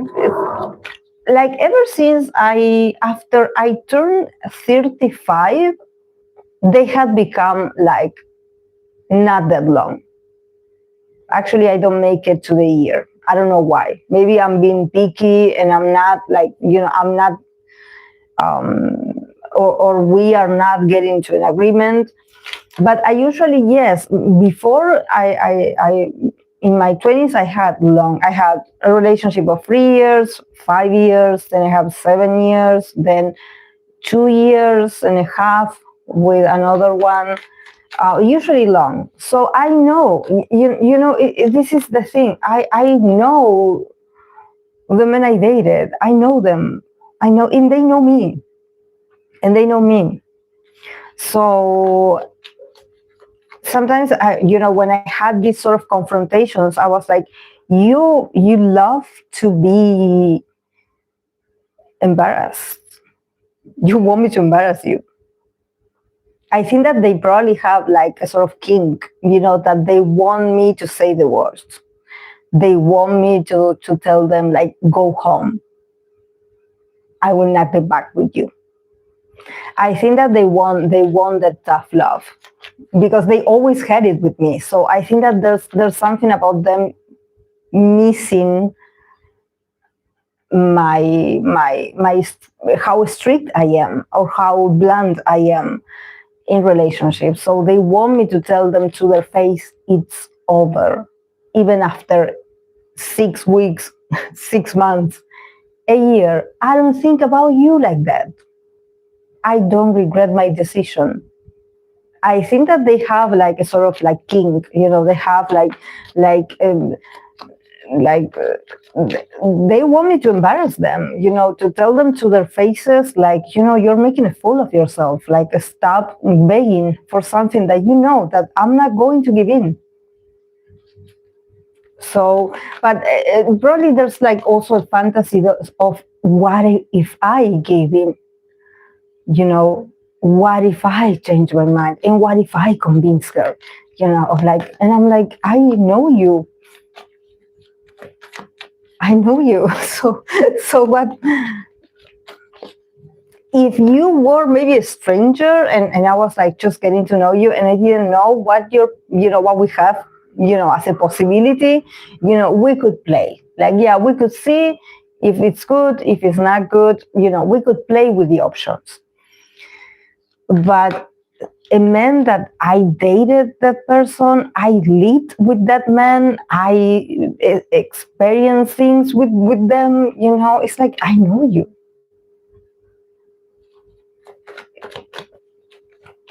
And I know their dating history as well, because they told me. So I know their patterns of behavior as well. Remember that I usually attract a lot of like Cancer placement men. So they have this sort of glorification of the past. They have like, oh, if I am the ex-girlfriend, or if I'm someone from the past, they're going to follow me until the end of the earth, because they have this sentimental nostalgia of like, oh, what is she doing? I wonder how she's doing. I wonder if she misses me. I wonder if she thinks of me. I'm not thinking of you. I'm not thinking of you. Sorry.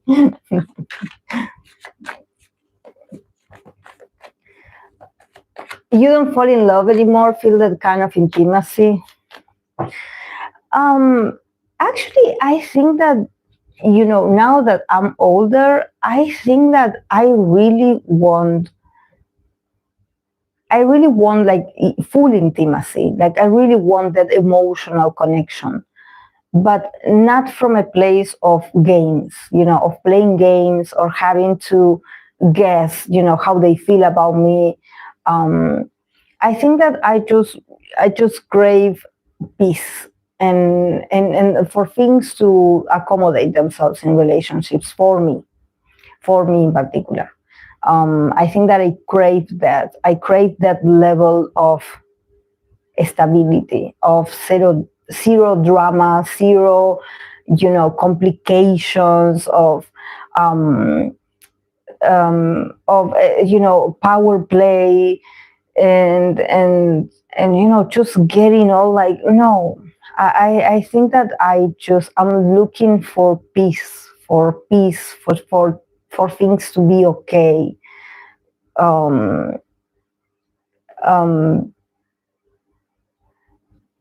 I think that that's what I want. That's what I want. I just want a relationship where I don't have to explain myself all the time, where I don't have to explain why I do what I do, or why I am with the person. Like I always tell you, this is maybe, it's me being a Capricorn, it's me being very, with a lot of structure. Like, if I'm in your life and if I am here with you, it's because I want to be with you. This is my proof that I really want to be with you.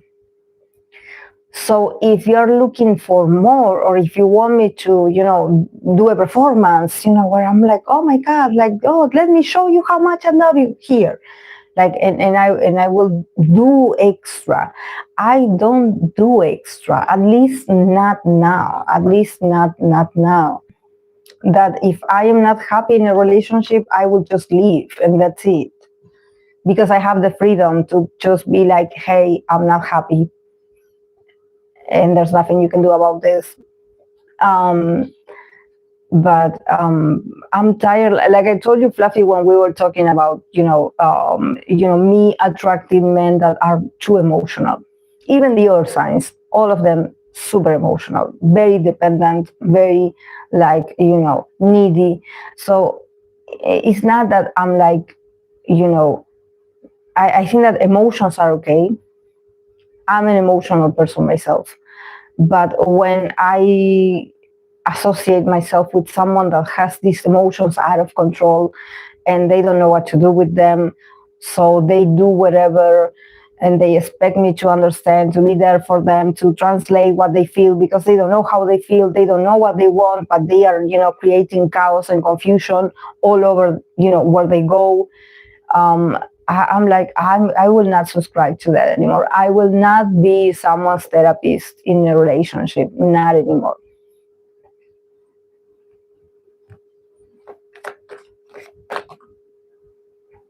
Mm, yes,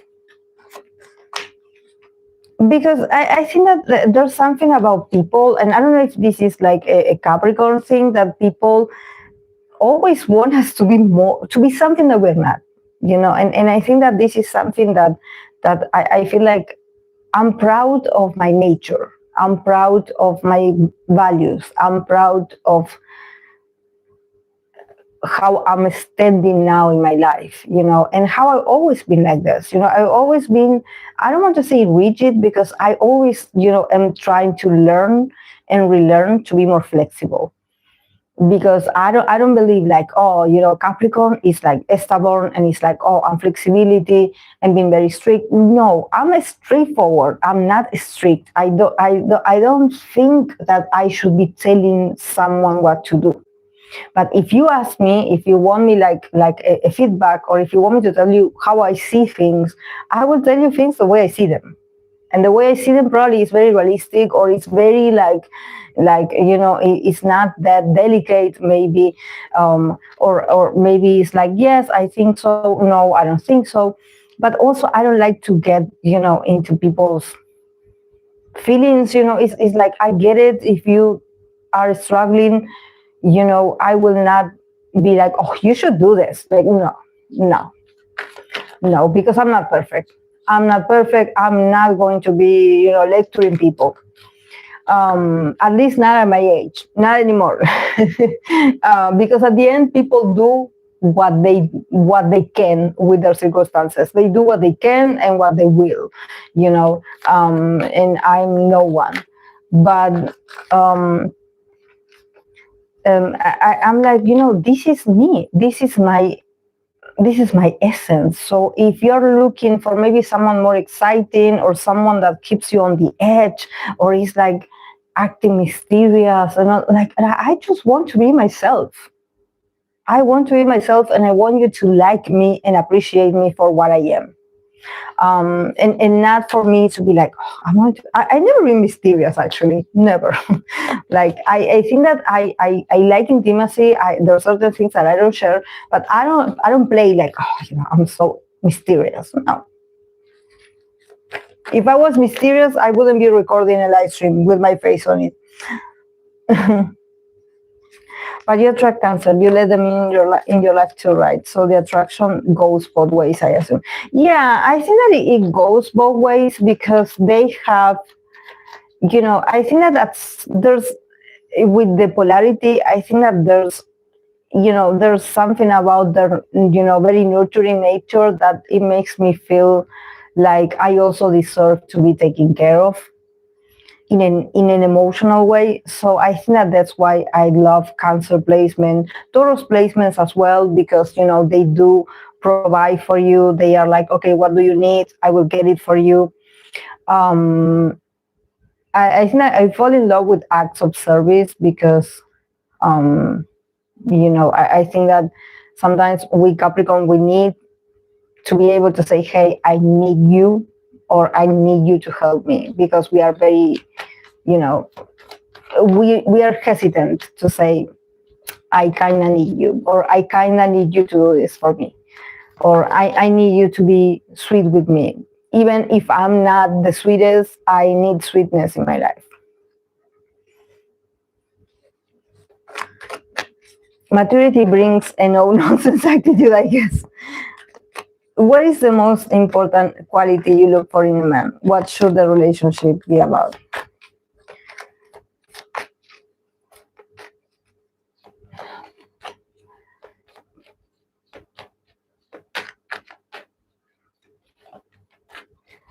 I think that quality,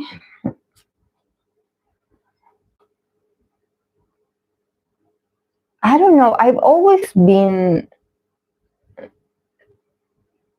This is something like that. It's a sensation. This is why I'm like, I cannot even put it into words, but I can give you a picture of what I still find attractive, and I always found attractive in my partners when I was like, the first stages when you're like, I love these things that they do. When it comes to men, I think that I love to watch them work, and not work at their place, at their jobs. No, I love to watch them being productive. I think that my heart melts when I see a man that is good at something, that is good at fixing things, that is good at cooking, that is good at cleaning, that is good at ironing their shirts, that is good at, I don't know, taking the dog for a walk, that is good at taking care of their own stuff and also their own appearance without being obsessed with themselves. I think that what I value the man is seeing a productive man, is seeing a man that is by my side, but he's not like looking for my approval all the time. He's busy doing something, and I'm by their side, and I'm not asking them to do anything. They just do. They are just productive like that, or they are talented like that, or they love to do things like around the house, like cleaning, like cooking. For me, it's like I love it. Like when I see them do those, very home-like things, I'm like, that's I like it. I like it. And I don't say anything to them. It's something that I feel it. I feel like my heart is like,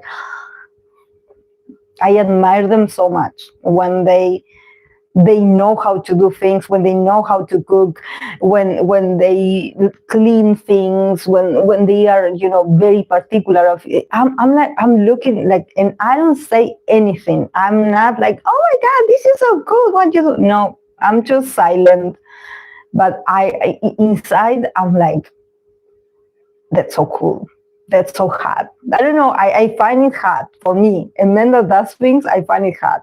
To watch them work, I find it hard. Yes. Yeah. Yeah. But it must be a very Capricorn answer. I don't know, but I do love to watch them work. I do love them.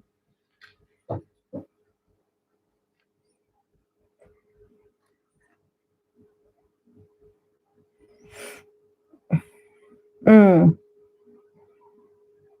I get it. It's kind of hard. Men that are productive and just doing what they are doing. I thought there was a Virgo thing. Yeah, I don't know. I just it's something personal because I also don't tell people because it's an instance. It's not that I'm like always feeling like this, but there's a moment, there's an instance when they are doing something and I'm looking at them and I'm observing them, and I'm like, you're so talented, like I like you, I think I love you, like something like this. It gets me my feelings. Instead of allowing the man to be caretaker, the strong one for hands, instead of you taking care of, just a take in order to see it from your point of view, rather the guy, what you can do to get your ideal man in the way. Just a take. This is there an advice, Fluffy? Because I don't know if I'm reading it correctly. Just a take. In order to see it from your point of view rather than the guy, what you can do to get your ideal man in a way. Same. Sorry. I think your chart Capricorn Sun, Jupiter, ascendant makes you very strong in appearance. So yes, you attract Cancer and people who want to be taken care of. And Scorpio Moon is your 7th house, which brings this therapist dynamic you're talking about. But since seventh Lord is something we sometimes project, maybe you control your emotions.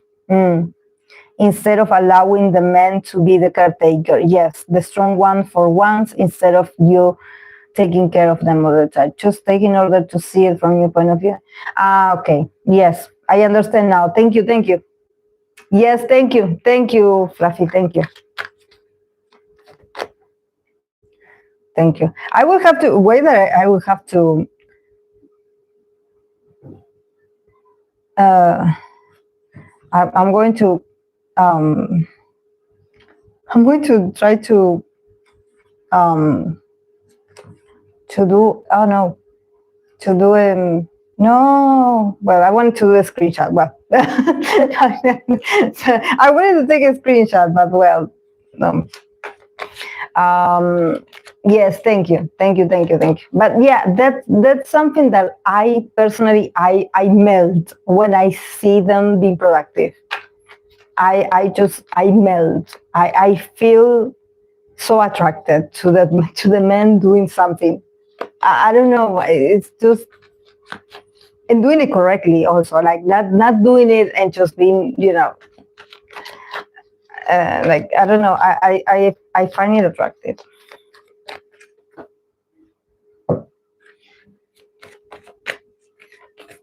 No, it's not patronizing, Fluffy. Thank you. No, I love your point of view. Thank you so much. Yes, I think that you are, yeah, 100%. Yes. I always think about this. I always think about how, sometimes what we say that we want, is something that we really, sometimes we express the opposite. We are like, oh, I would like to get some love, but you are always like resisting or acting like you don't need it. So you need to, allow, you need to soften a bit. It's just that for me, it takes a while. I need to feel safe. But yes, definitely. Yeah, you always, yeah, it's great the feedback that you do. Yes. Yeah. But yeah, that's what, and also I think that, if you think what I want now is yeah, like literally like the word it says, a partner. A partner, someone that, I can rely on, someone that can rely on me, like vice versa. Let's just be, partners to each other, be kind to each other, being productive with each other, being of use to each other, just make our lives better while we are together. That's what I want. I don't want any titles, nor roses, nor nothing cheesy. I just want like a stable partner, because I think that I also matured myself. I'm always very honest about, how I have been very chaotic in relationships. I have been demanding, childish, self-centered in relationships. I have been told that I'm so self-centered. Just I have a strong, I'm complex. I'm complex as a partner. I'm complex as a partner. And even when I say, oh, I don't want, power dynamics, but I've always been the one that at the end, I want my partner to do what I want. So I had to calm down with that, with therapy, with the years, with life. I think that this is why I'm like, the alone time that I have, or, that I'm not dating right now, I think that it has helped me to focus on myself and on the things that, sometimes I would turn into a monster in relationships. I would be very like demanding. Like there's something that develops in me that I'm like, it's like once I know that the other part loves me, I'm like, I'm going to eat you whole. I'm going to, take over you, and you're going to do what I say. And so I can be very, absorbing or not demanding, but I think that I am a lot in relationships. I am a lot. I must confess that being with me is not for the weak. Being with me is like I have a strong personality. I love to be told that I am great, a great partner as well. I'm very prideful. Um, and I think that I understand why, there's a lot of times where I was like, I should date, because my dad is a fire sign, my dad is an Aries, everyone in my life is an Aries. So I was like, I should date an Aries man. I should date like a fire sign, so we could be competitive with each other. Maybe a man like that can win me, like we can compete and they can dominate me, so I will come down. But then I think that I noticed, and maybe with the Scorpio men it happens the same because they are ruled by Mars themselves, that we see each other and we know that it's not going to work. Even if initially we can be bickering and be like, ha ha ha ha ha, like you're going to get me, I'm going to get you, yeah, you're going to be the dominant one. And there's something about us that for flirting is fun with the fire sign. It's fine, it's hard, it's chaotic. But for a relationship, I think that we are just like, nah, with you 24/7, no, because you will not do what I say. So you will not give in. You will not compromise. You will be like a child all the time. You know how the fire signs are very childish. So I'm like, no, fire sign, no fire sign. You know.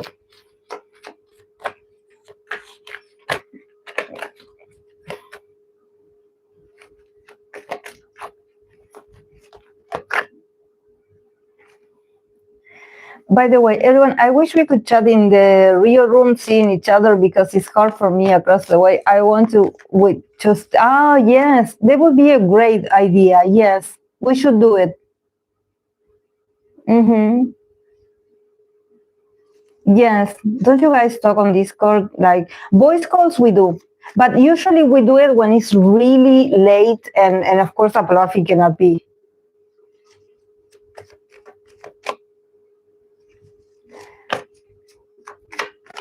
Yeah, we should do it. So yeah, instead of typing, yes. Because like I appreciate guys, like you guys, you always ask me, like, okay, what is your spirit? But I think that we already went through all the Capricorn Scorpio placement and Cancer placements and Cancer in the seventh house. So I want to know about you because I always talk about me. So I would love to chat about you guys, about your placements, your experiences, because I'm the only one that's always like talking.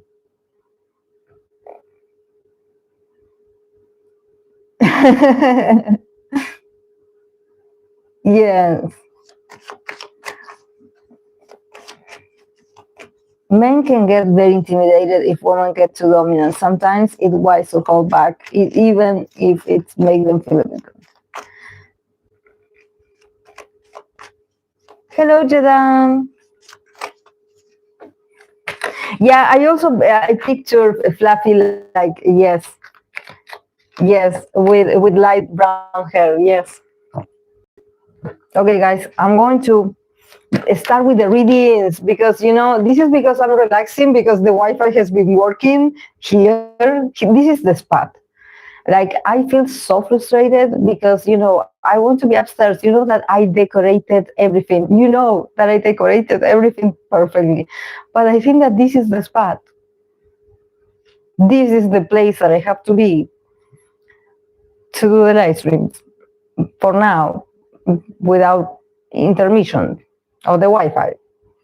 And also I have the AC on, so I'm happy. I'm happy. I will have to do them here like this. But see, why did I move everything upstairs? Like, oh my God. But well, you know, I did decorate everything upstairs, but also upstairs is unbelievable hot, guys. I wouldn't be able to tell you how much, like, the humidity feels upstairs.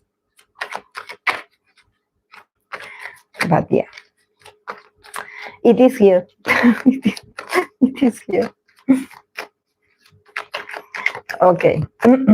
Major arcana for the K-pop groups. Let's see.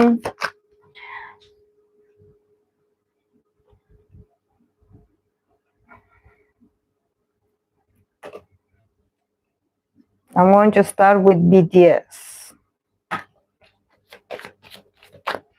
I'm going to pull one major arcana and one card from this deck to clarify. Nevertheless, you know, you have the 2026 readings for the groups in the live stream section, just in case you want to check it out. Okay. For BTS, their major arcana of 2026.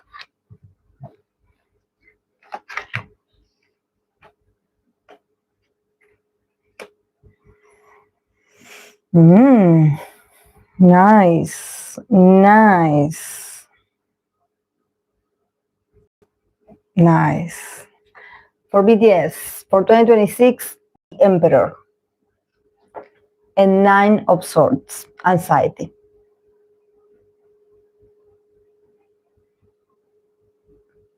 So,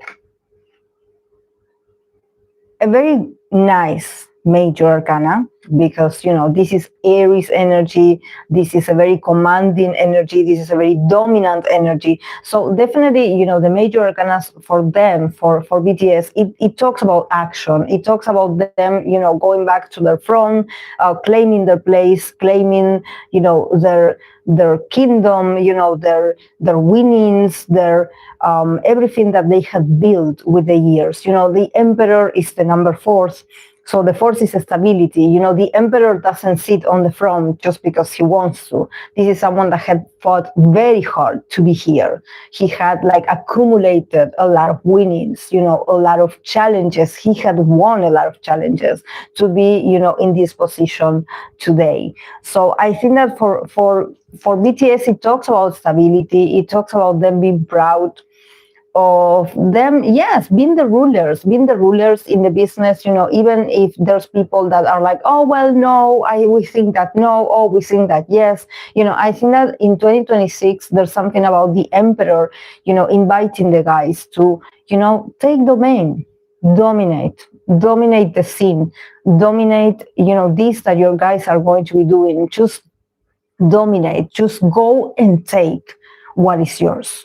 But also, you know, the Emperor is also a very masculine card. It's a card of, you know, someone that can be a bit intimidating, someone that is like, you know, we are going to do this, and we are not asking for permission nor approval. This is how we're going to be managing.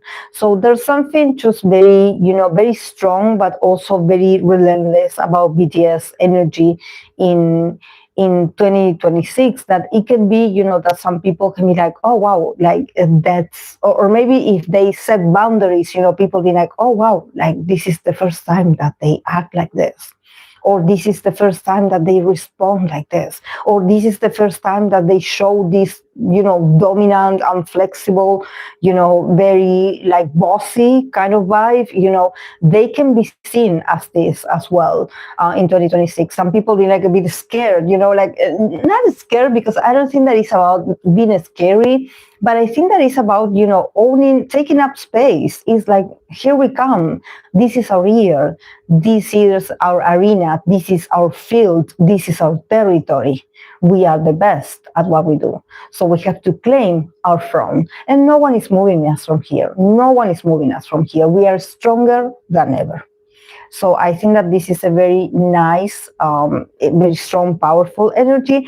But also, yes, with the card that they have, the Nine of Swords, the keyword in this card is anxiety.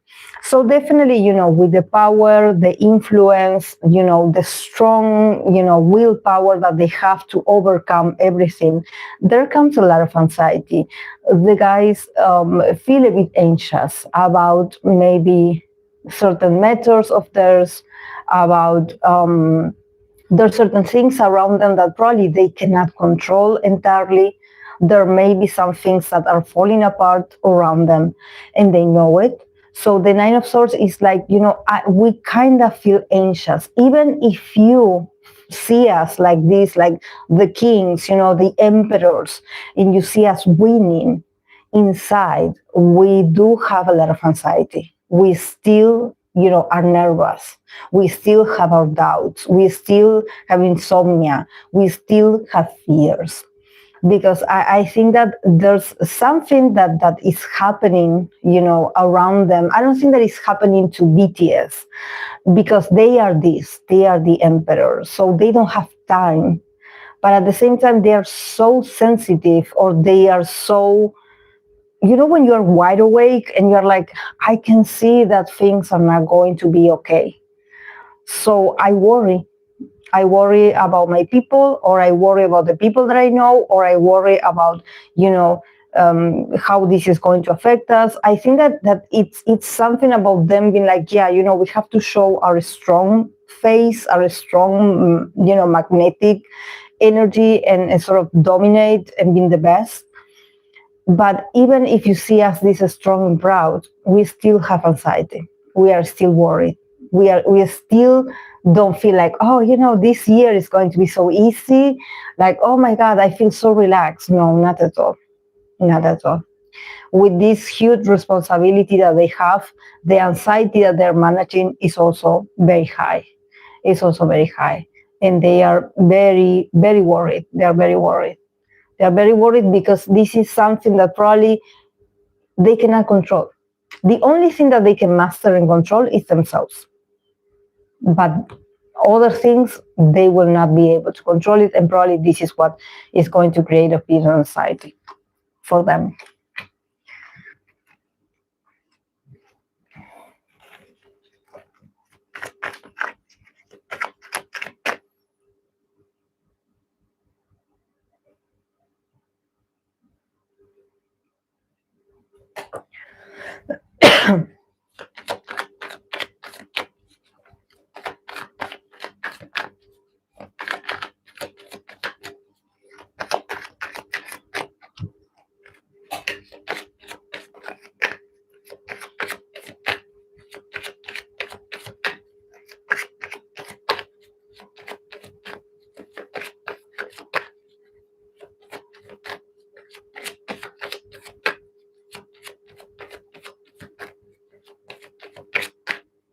Okay, the major arcana for EXO as a group of 9.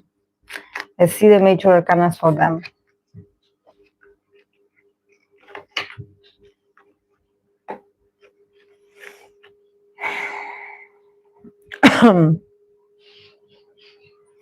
Okay, the Tower and the Nine of Wands, resilience.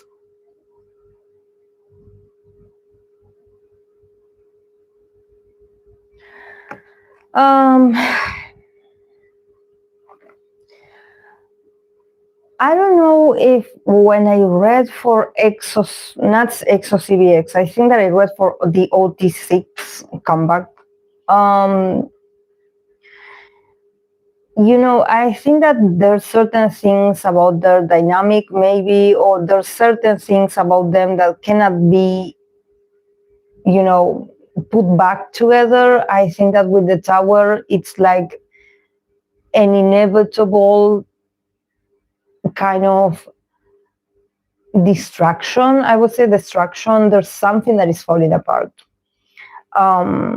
There's certain things that they need to fall apart. This is why when I read for EXO OT6.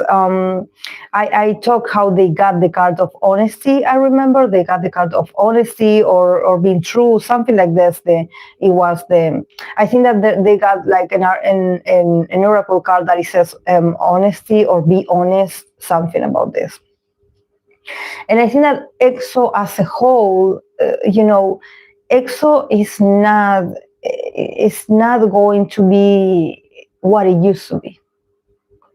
It's not going to be what it used to be.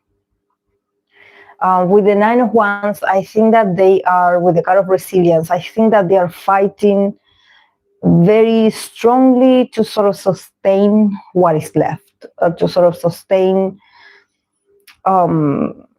what it still is. But I think that there are certain things that they will not be the same. They will not be the same. And probably, I don't see an ending, but I think that with the Tower, it's like if there's drama or if there's certain foundation shaking, it's going to continue to shake a bit more in 2026.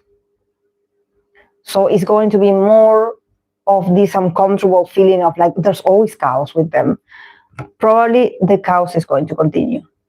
And there's going to, some other things are going to come up that they are going to shake the group, the name of the group, the fame of the group. But I think that honestly is necessary because the Tower is like, you cannot keep sustaining something if it's not truthful. If there's not like honesty from all the parts, or if there's not like an agreement from all the parts. So whatever has to fall, it has to fall. But it cannot continue to, pretend, like, let's pretend to put the pieces together and pretend like we are all together when actually, you see that there's certain parts missing. Like, how can you say that this product is the same when you see that there's missing parts? How can you say that, oh, but it's still the same and there's missing parts? So I think that probably this is also about people's expectations about EXO and what EXO is. That probably there's something about, EXO is no longer what you think it is. It's falling apart. And I think that with the Nine of Wands, it talks about how, probably the members or certain members or all the members, because the Nine of Wands is also, we're talking about 9, and then the nine of Wands is also number 9. So it talks about resilience, not resistance. Well, resistance also, but resilience. How maybe the 9 members from their part, they are doing their best to sort of sustain this. But I think that there's something about like it shouldn't be this hard. It shouldn't be this difficult. What is causing them to fall apart like this? And why is there certain people inside that they are still in this belief that this is falling apart? So, like if you want to go back to the reading that I did for the OT6, I did pull all the cards, besides the comeback and everything, I did pull, other cards, and I did give a sort of this description of what I felt back then, because it was also very frustrating for me to feel this. Like there's a lack of sincerity.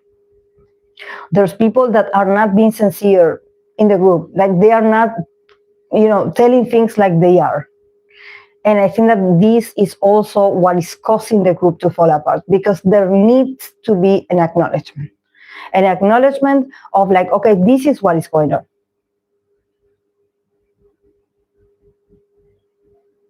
We are falling apart.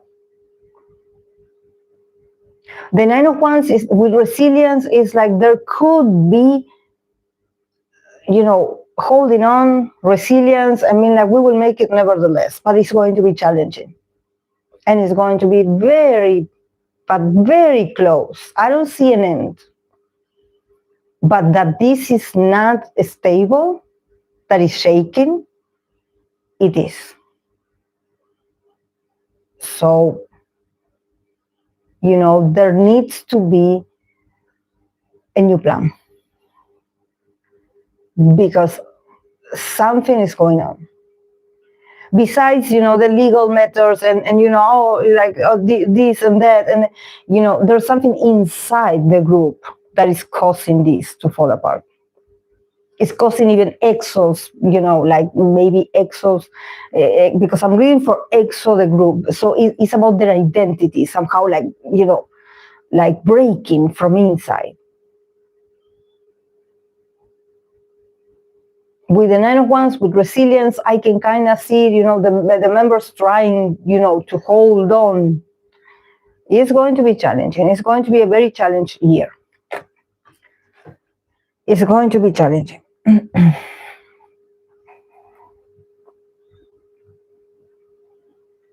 And I don't know why I get so angry every time I read for them. I'm sorry. I'm not an EXO, but every time I get the message, I get on this, like, I don't know if it's because I need to call someone out or I need to say something, but I get on my feelings, and I'm not, I love the group and I wish them the best, but I get on my feelings and I get all like, directional. Like, I want to tell you what to do, like, but I don't know.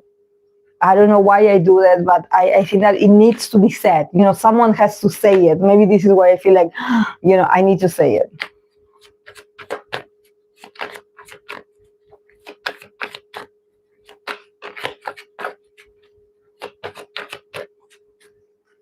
Okay, let's go for Stray Kids for 2026. Their major arcana. Oh.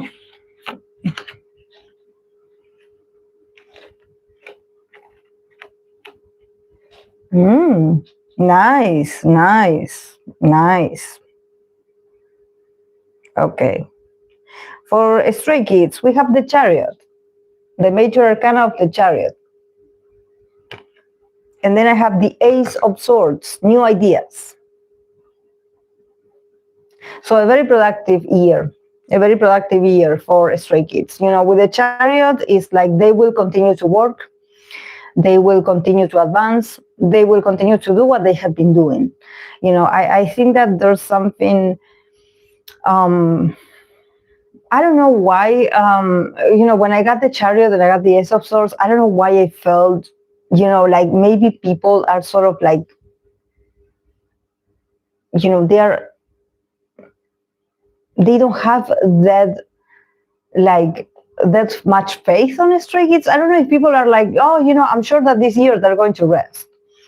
And no, they're going to continue to, I don't know if it's touring, I don't know if it's like producing, I don't know if it's like keep, creating content and advancing with their comeback, but I see a lot of progress. So I don't know if there's something about people maybe wanting them to rest or wanting them to, get like a vacation. I think that they're going to get what they need, but also I think that there's something about their energies being like, 2026 is not a year to stop. Actually, it's a year where we have to get going like faster. There's something about them being like, with the Ace of Swords, with new ideas, is like, let's get into the studio, let's get more ideas, let's get more writing material, let's get more songs, let's get more, I even think that there's something about collaborations, like them going to, have collaboration with different artists, talk to different artists, talk to different actors, celebrities. You're going to see them everywhere. Probably there's something about them, separating themselves, being like, okay, this member is and the other member are going to have these individual activities while the other members go to this side and have these activities, and then they reunite for the comeback as a group. So there's going to be like a lot of, even if you think like, I think that they're taking a break, I see them advancing. Because they know it. They already know it. They already probably have it in their schedule. They already have it in their agenda. They're like looking at it and they're like, well, we do have a lot of places to go. So let's get going. They're not going to stop. Could it be that the haters or there's some people that want them to, like, I wish they would take a break, because that's the only, as I was pulling the cars. The first, like, there's something about someone in my mind being like, I wish they would take a break, but not from a place of like, I want them to rest. More like I want them out of my way. So I don't know if there's people or there's like, someone from the industry that is like, I wish the Stray Kids would go in hiatus, so we will have more place for ourselves, something like this. But I think that they have not. They know, so they are like, no, there's no way we're going to rest in 2026. We are going to go full mode on you. You are going to see us. You're going to see us. We're going to keep winning. We're going to keep advancing, and we're going to keep dominating, like territory after territory after, but fast. Probably, the content or the comebacks or what they're going to do is going to be very fast paced. Like probably it's going to be like, there we go, we do this, or there we go, we do this. Not very long lasting, but I think that the main goal is to keep advancing, is to not get stuck, because we have the Ace of Swords that it says new ideas. So I think that for them it's like, this is not a time to stop. We have to get new ideas. We have to get our inspiration going. We have to get more creative. Look at what the others are doing. We have to do our part as well. So yeah, let's get creative, let's get inspirational, but let's keep moving. Let's keep moving, because the competition is not waiting for us. So, let's get on the speed. Let's get on the chariot and let's go. Let's go.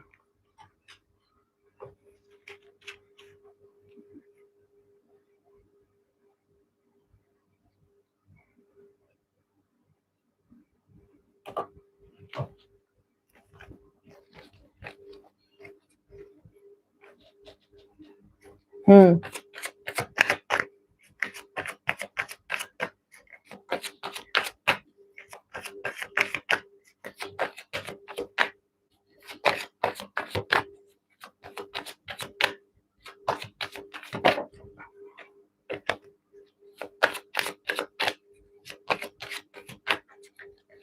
Thank you for the likes, guys.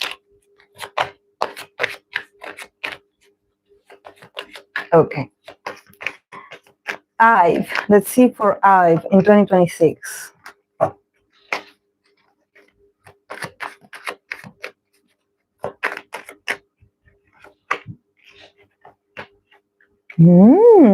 what is going on with these people? I'm like, wow.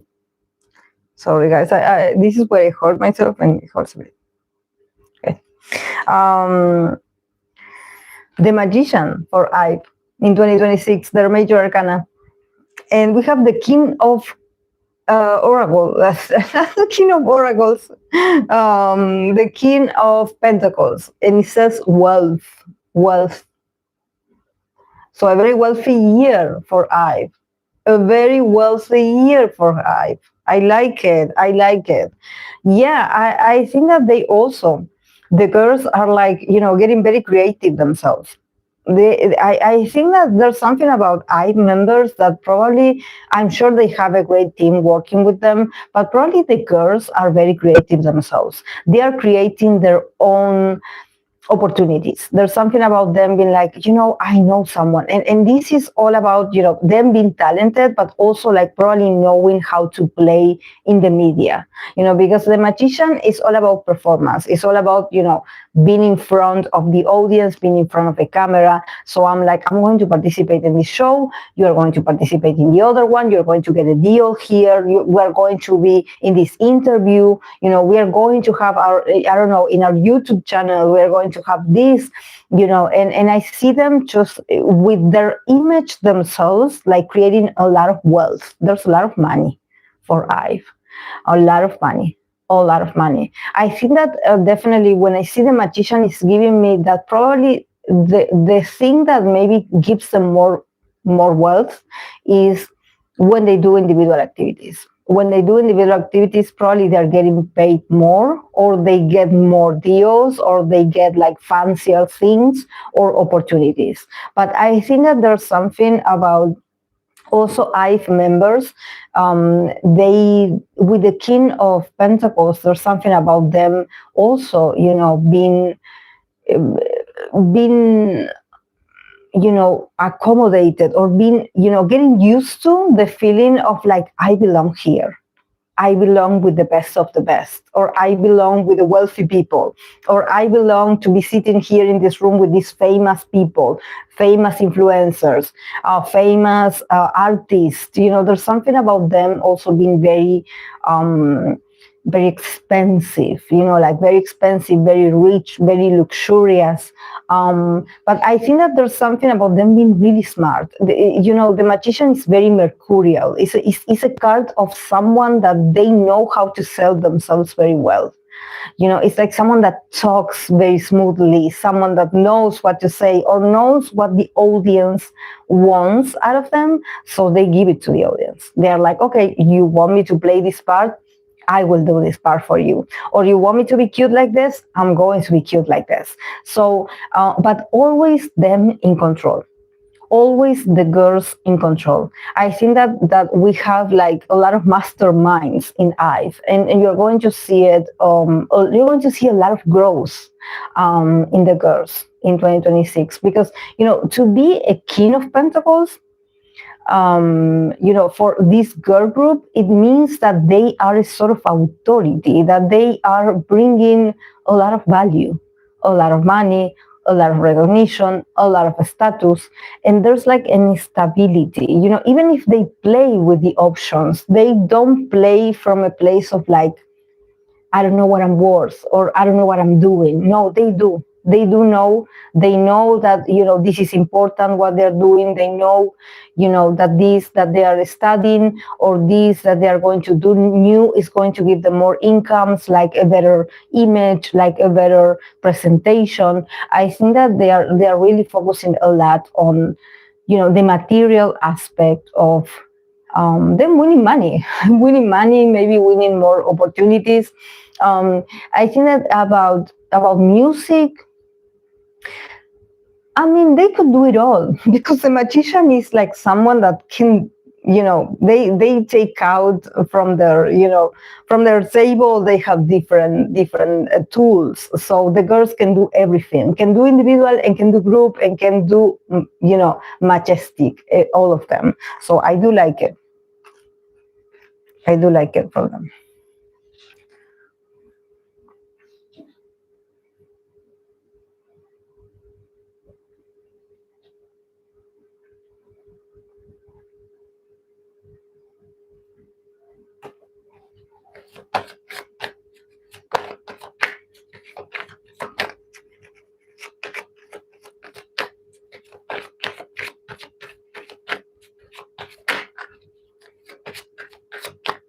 Mm.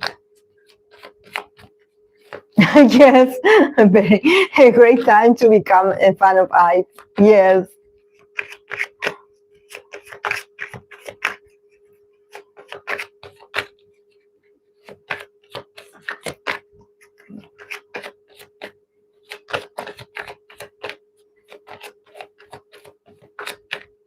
Okay.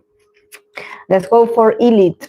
Let's see Illit in 2026 for Illit.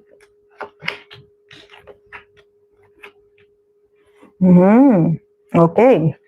The High Priestess for Illit. And then we have the Four of Pentacles, security. Oh, sorry, my hair looks crazy. Okay.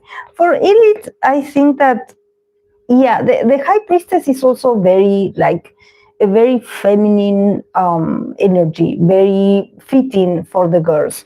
I don't know if when I read for them, because I did the 2026 reading for them, I don't know if they got the High Priestess also. I'm getting a deja vu. I don't remember exactly.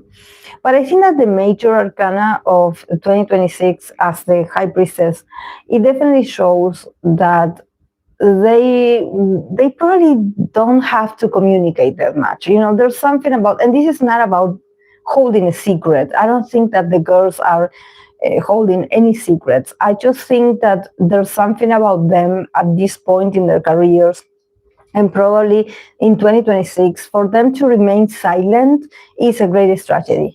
Is the best way for them to also honor their own energy, for them to not, not let other people like interrupt their own peace. I would say, I think that the girls also, they are, very sensitive to maybe other people's energy or other people's, opinions. So, if they remain as the high priestess, like just very, very humble, just very much like doing their part, but not talking that much. I don't know why I want to say this, because yeah, it's giving me like, you guys should hush. Just don't give interviews. Don't, if you interact or if you have to talk about certain things, just keep your answers, very short and just concise, and don't give room for any kind of misunderstandings. Because I think that there's something about them that I don't think that it's about them being like, oh, you guys should be careful not spilling the tea. No, I think that it also adds to their charm, to their image, to their to what they're presenting to the audience. There's something about this very feminine, mysterious, like let people discover you or discover what you're about slowly. Do not give everything away. Maybe their concept is also about maybe being mysterious, or their concept is something that is developing slowly, and that people should just take it as this very magical, fragile, intuitive kind of atmosphere that they give you. But just don't get too close to the girls. Like there's something about them remaining interior, them remaining behind four walls. Like you don't get that close to their energy. You will not be allowed to get that close to them, because they are very well protected. We do have the Four of Pentacles, that is a security. So probably literally the girls have like a lot of security around them, because maybe we know like the whole situation when it comes to Hive and the things that happen with New Jeans and the other girl groups, and the drama. So probably when it comes to Illit, there's something about maybe the company or whoever manages them, that they want to keep the girls very secure. This is why there's something about isolation, keeping it to yourself. Going out and just, performing and participating and just doing your best, but also remaining a sort of mystery for the public.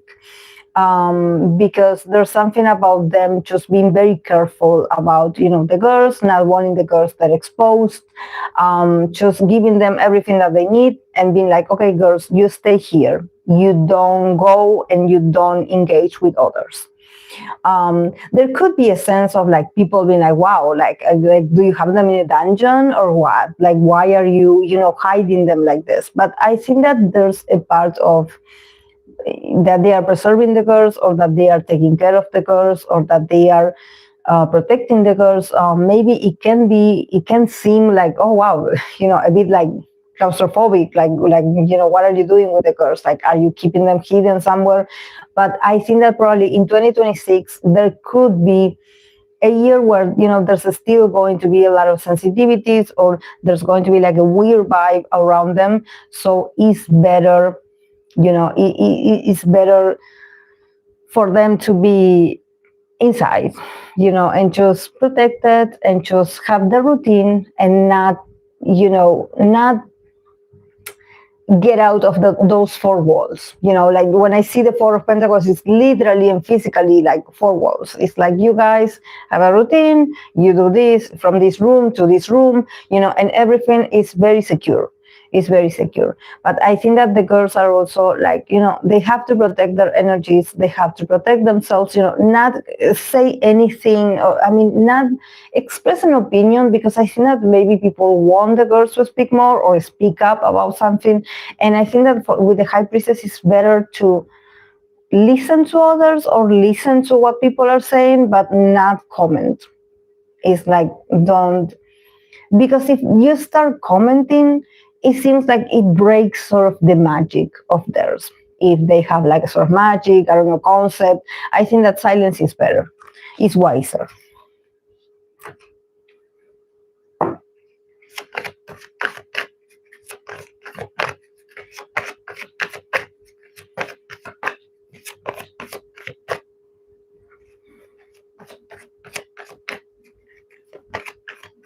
Mm.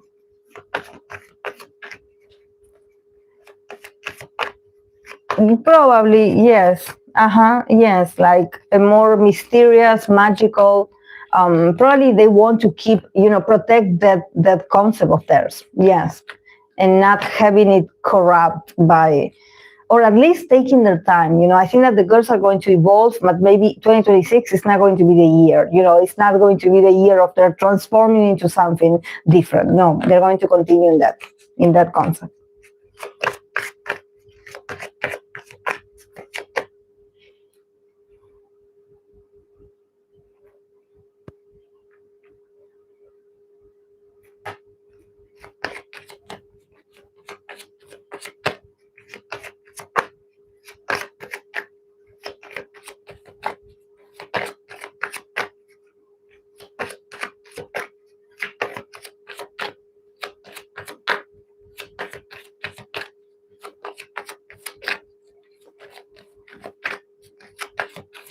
Okay, let's continue with SHINee.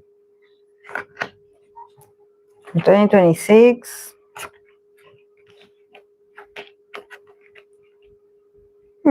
Okay, nice for SHINee.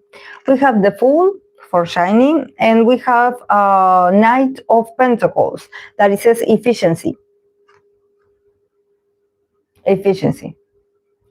So yeah, I think that for SHINee, there's like a strong new beginning, new year, new us. I think that definitely they want to bring something different to, or maybe what they're going to release of SHINee as a group is going to be very fresh. It's going to be,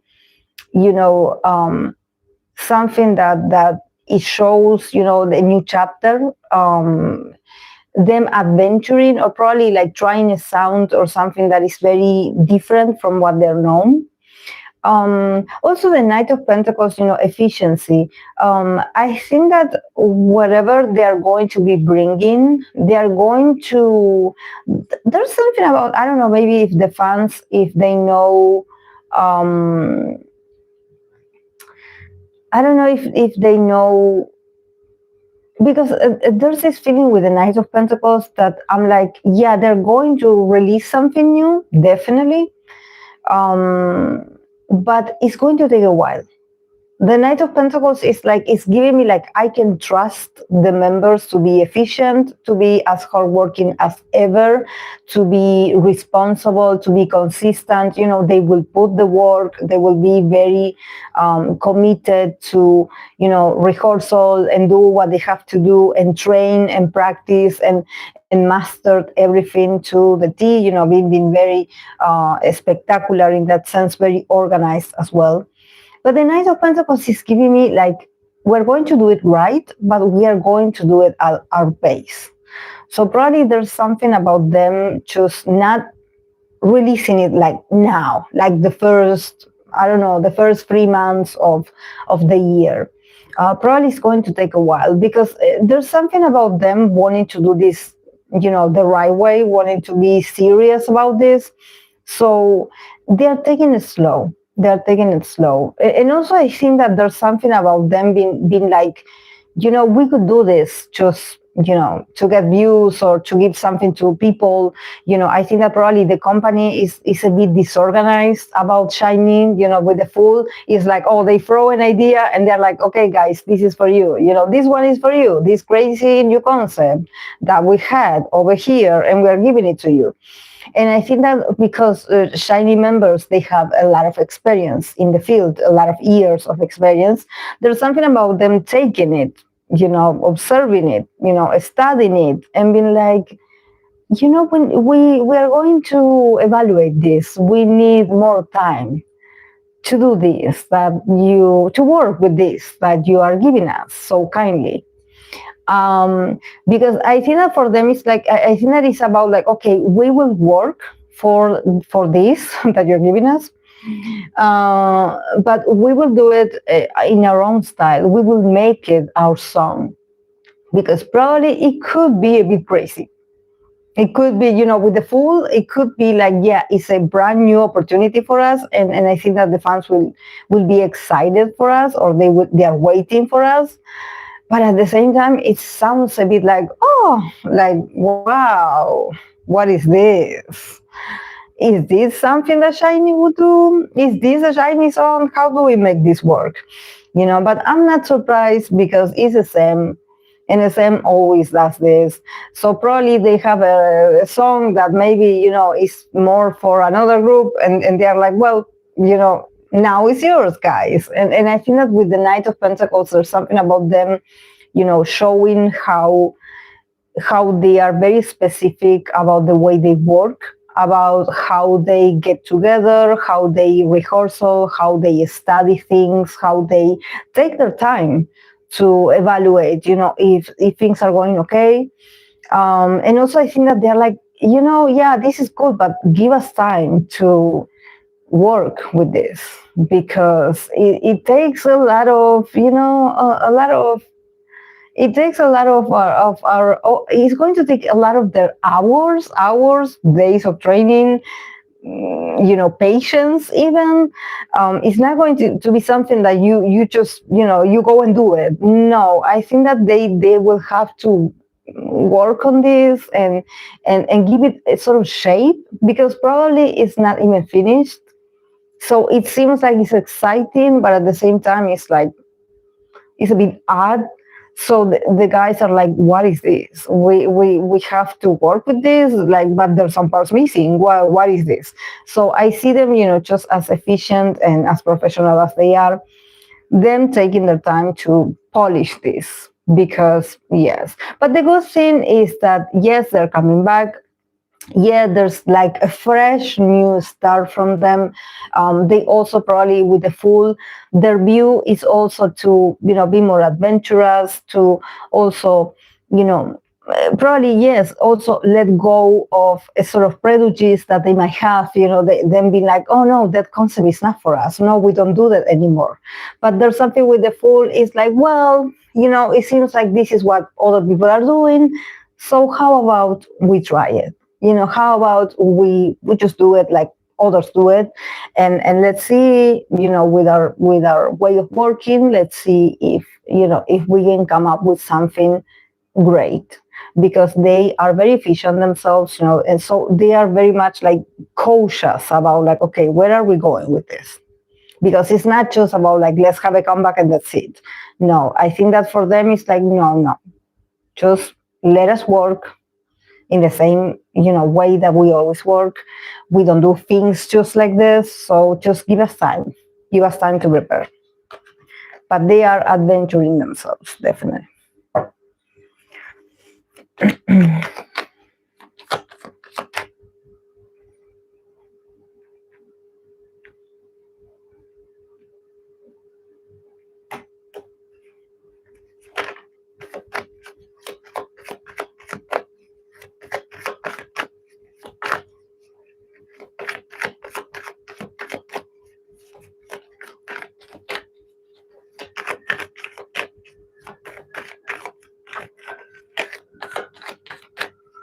Okay, let's continue with TXT.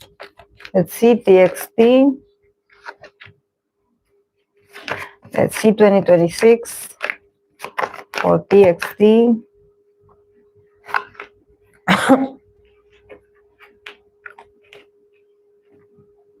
Hmm. Hmm. Nice. Okay, for TXT, we have the Sun card, and we have the Three of Pentacles, collaboration. So very positive. I do like it. I do like it for them. Because, yeah, the reading, 2026 reading that I did for them, poor guys, like, I got very sad vibes. But I think that also the major arcana of the Sun, definitely it shows you how, even when things are not going the way you want to, or maybe, even if the mood, it's a very, there's some energies, or there's some, maybe people worry, people talk too much, or people criticize. I think that their attitude is going to be very, very sunny, very bubbly, very innocent, even, just trying to, bring positivity in moments of uncertainty, or maybe, in moments where maybe people even like doubt themselves, they doubt them as a group, but they're like, no, with the Sun, it's like, we are happy, we have each other, we are going to bring positivity, and we are stars. So, the Sun is all about, I think that for them is like also that they don't want the fans, probably they don't want the fans to worry, they don't want the fans to get cynical, nor stress. There's something about them wanting to be like a very positive energy for the fans. So I think that with the Sun card, there's something about them from their place and from their ability, trying to maybe, connect with the fans, talk to the fans, create content, or just, go live, just, bring positivity. I think that they will take any chance that they have to just, keep being a positive force and keep reinforcing this positivity, and being like, guys, like, we are still here, like, we are doing our best, we are happy, this that we're being given is a great opportunity, so please support us, please, keep, supporting us, keep, it's about, keeping the energy very warm, very, just also very playful. I think that there's something about them that maybe some people can be like, aren't you be too optimistic, or like, are you being a bit childish about this? But I think that for them, this is what is going to work in 2026. It's about them, seeing the reality, yes, but we have each other. We have each other, we have our fans, or we have our audience. So, we want things to continue to be positive. We don't want to talk about dark things, or to talk about, unhappy times. Like, they're like, no. And probably if they have like a kind of release, or a kind of content, or a comeback even, it could be about a more like SHINee, happy vibe, not so much about like, oh, dark and depressing, or like, oh my God, I'm in my feelings. I think that there's something about maybe a more like optimistic kind of lyrics, or a more optimistic concept. Also with the Sun, I think that there's something about them going out, probably the members going out of their comfort zone, and just, participating in certain events, or, just going to, work with other idols from the industry, or other people, and being seen, outside. And you really be like, the guys are really doing very well, or their attitude is very positive. Their attitude is entertaining even. It's like it invites you to play with them. So could it be that they are going to be part of a sort of game show? Could it be that there's going to be a game show? It could be this, yeah, and them doing their best to shine, or to win awards, or to just creating these fun moments, with other people, because we have the Three of Pentacles that it says collaboration. So I think that yes, that 2026 is a year of collaboration, but I think that this is not just about the group. I think that there's something about them also expanding their possibilities.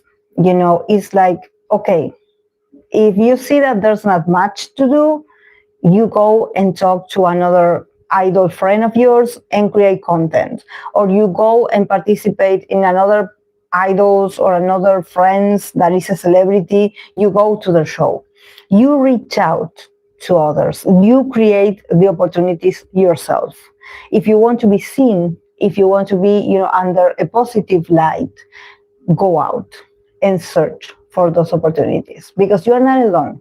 You are not alone. Actually, I think that this card, the Sun and the Three of Pentacles, is more like go out and do networking. Because don't forget that the Three of Pentacles is collaboration, but it's collaboration because of material gain. It's like, let's create something in order for us to win something. So it's materialistic, or it's about work, it's about opportunities when it comes to money. So probably there's something about like these cards being like, don't stay inside. Just go out and reach out to that famous friend that you have, or that other idol that wants to create a funny show. Go, be funny, be goofy, have like a viral moment with someone. Go and make it. Go collaborate with others. In the collaboration is the key. I think that this is their way out. They have to collaborate, but not collaborate with like, no, because it's going to be with Hive, with other Hive or Hive, artists. No, it has to be another person, someone different, because I think that they need to hang out with other people. There's something about go out, go and see the sun, go and touch some grass, and also, surround yourself with positivity, because probably the place that they are in at the moment, or the circumstances are very dark and are very pessimistic. So somehow for TXT is like, go out, have fun, be goofy, make a fool of yourself, but entertain. You are an entertainer, so go and entertain and collaborate. Don't stay alone. Don't isolate. For TXT doesn't have to isolate themselves. Go look for opportunities for your community, for another collaboration. It doesn't have to be a song. It can be, like, I'm going to participate on your show, on your talk show, or just go, be seen, let people see you. Because also they're so funny. So probably there's something about, if it's like a variety show, they do have a lot of ability to actually like entertain people and do more of that.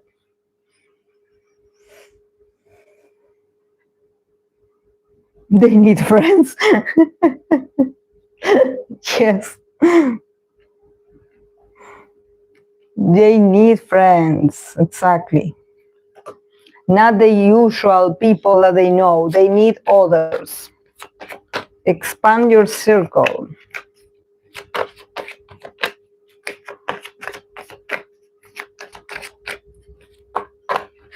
Okay. I'm going to continue with NCT Dream. Let's see for NCT Dream in 2026.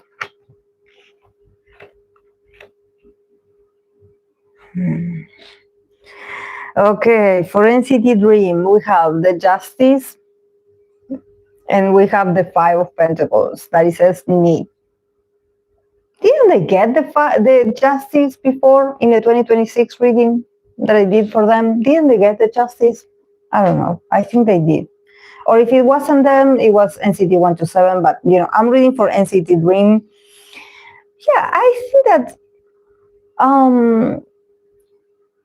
with the kind of Justice, I think that definitely there's something about, things are going to be even for NCT Dream. I mean, when it comes to maybe efforts or opportunities, or, them having their time to shine, or, having their time to show themselves or to be appreciated by the audience. I think that with justice, there's something about like, yeah, you guys are going to be, the treatment is going to be just with you. You're going to have like a reward, things are going to be, very balanced, I would say. But also with the Five of Pentacles, we have the card of need. So since this is an SM group, I think that there could be a lack of resources or lack of something in this sort of like justice kind of. I think that there's something about like, well, things are going to be just for some, or things are going to be righteous for some, or it's going to be, they're going to get justice, or someone is going to get justice, but at the same time, this can mean that there's going to be a part of them that they are going to feel, they're going to, be in need. Like maybe they're going to lose something, or they're going to lose an opportunity, but they're going to get justice on the other side. So it feels like, okay, we are happy that we are getting this very fair treatment, but at the same time, we are sort of seeing how this is sort of messing up our, I don't know, our schedules, or we are not getting, this that you said that we were going to get. It can be just for, it can be like justice for some, and then for others, they can look at it like, oh, this is a waste of potential. Like, I think that, yes, you're giving us this, but then, you are, leaving us with nothing of this. So it can be a sort of bittersweet kind of year for NCT Dream. Not that splendorous, I would say. I think that things will work out, but there could be something about them at some point being like, yeah, in prior years, you gave us better, or you gave us something different, or you gave us like a better quality, or you gave us like more vacation. I don't know, but I think that there's something about like, okay, justice is going to be served for maybe some members, that they are going to get exactly what they need. And maybe for others, it's going to mean like, I don't know, for some people, it's going to mean like, okay, since we're giving this to this member, you will have to fill up for them, or you will have to do the extra hours that they don't do. So, it's going to feel like, okay, you are doing the right thing for some, but it's going to affect the other ones. So it's like Justice SM edition. It's like Justice SM edition. And I don't know why. I think that there's something about, because, Justice, Libra, there's something about SM that is giving me Libra energy. Because when I read for SM, I remember when I pulled cards for the big four for 2026 big four, I think that they got the Justice and they got the Two of Swords. And sometimes they also get the King of Swords. So there's something just very Libra about them, like it's never balanced enough. It's like, yeah, you give this, that, yeah, this is the right thing to do, but then you disbalance the other part. So it's like you don't plan well. You don't execute well. So this is the sort of duality that I'm seeing for NCT Dream, because I think that there's something about them, maybe receiving justice for something, and this could be, I don't know, a member of NCT Dream, finally being able to, not be in hiatus, but maybe if they need to rest, there's something about them getting that opportunity, them getting that fair treatment, them getting what they need. But at the same time, this means that for the others, it's loss. For the others, it's like, okay, if this person is not, or if I have to continue working without this person, this is also creating another needs that I don't have met, that you are leaving me without stability. You're taking something away from me. And it's like you're giving it to others, but you are leaving us a bit like, sort of to our lack. Like, okay, guys, you do whatever, like you try to make it work. And I think that this is something that is very SM. It's very SM. I think that they don't plan well. They don't plan well. It feels like in the name of justice, or in the name of them trying to be fair, or trying to give a fair treatment, or trying to be, seen like to have like a good relationship with the fans, or that the fans approve of a decision that they made, somehow is taking certain, I think that there's something about missing resources, like you are leaving certain people with nothing. So it's going to be bittersweet. Like from one part, maybe the audience being like, well, I like this that they're doing. I think that this is what it needs to be done, or this is a great move of them. This is fair. This is what they deserve, if this is like a break or something like this. But then, when they come back, it seems like they come back with less. So it's like, that good deed, or that good action that you did to take care of the group, then you are doing something that is like, you are not protecting them actually. So it's like, it's uneven. It's like this sort of justice, that this balance that is not balanced. So I think that probably for the guys, it's like having to navigate this, and having to, they are professionals.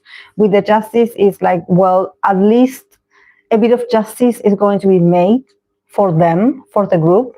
It's just that maybe, it's going to feel a bit uneven, because they're going to be met with certain needs, like, this is not working, or this is not really good for us, but, well, we'll have to keep managing with what we have available, because the company is not going to fix it for them. So they have to, manage.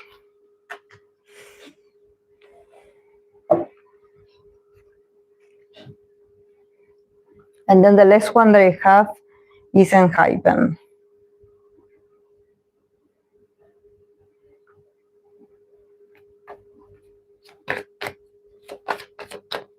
Yeah, maybe SM itself. Yeah. It's I think that we still are going to be so pissed at the SM in 2026. Still. Okay, let's see Enhypen. Their major arcana. Yeah. Major arcana for Enhypen, we have the Wheel of Fortune. Wheel of Fortune, and then we have the Two of Swords, indecision. So yeah, I think that for Enhypen, there's something that it's so Two of Swords is a very Libra card as well. It's giving me like, you go with the flow. I think that things are going to take very different turns for Enhypen. But also the Wheel of Fortune is like, we will adapt. Whatever happens, we will go with the flow. We will see if the fortune turns into our side, but we will go with the flow. We will go with the movement of the wheel. As the wheel turns, that's where we're heading.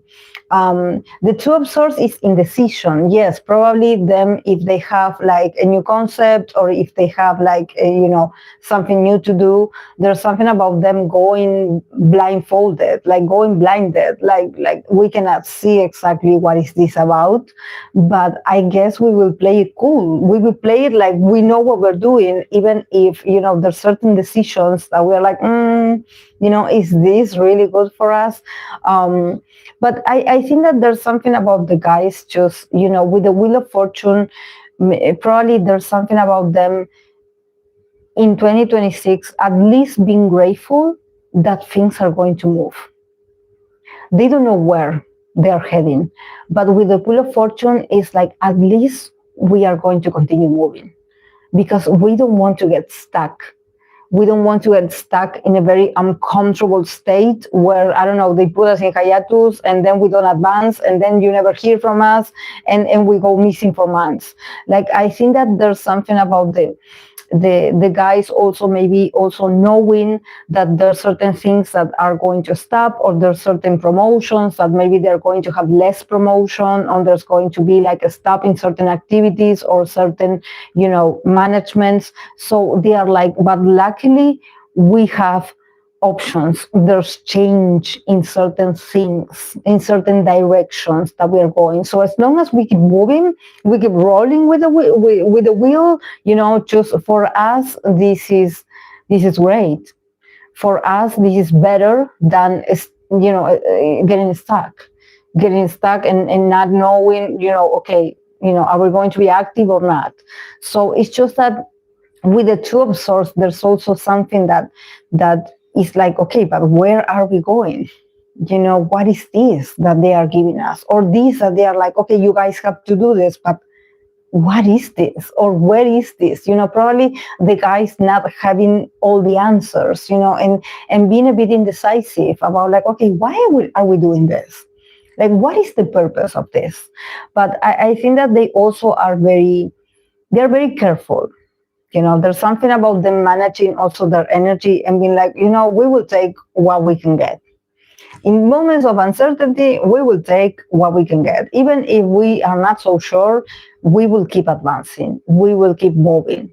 And also, the Wheel of Fortune also, it talks about, how, fortune or events, you don't know what you're going to get. Sometimes, it's good luck and you end up here and you're like, this that you didn't know, it turned out to be a great opportunity. So it's all about, let's go and see. Let's go and see. Okay, they want us to try this. Okay, let's try this. Let's just go with this. It's just that with the Two of Swords, there's something about maybe the energy of Enhypen feeling a bit like indecisive. Like the guys are in the middle. Like if the fans are like, well, guys, we want to know what is this that you're doing, or what is this new thing that you say that you're going to be doing. And probably the guys not having idea, or not knowing how to defend maybe a concept or a new activity. I don't know. There's something about them also not having the answers. Also them being instructed to just keep advancing, just keep rolling with whatever happens. Don't ask questions. And maybe the fans are like, but what is this? And sort of demanding clarity. And the guys not being able to give a very straight answer, just sort of playing with, well, yes, well, we'll see, well, but not themselves not knowing. But they are like, we feel lucky, nevertheless, that we are still moving.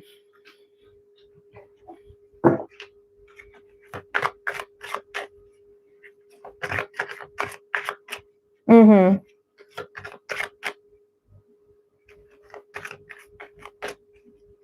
Not Libra, but Valentine's Day. Thank you, Fluffy. Say My Name is the group. Say My Name.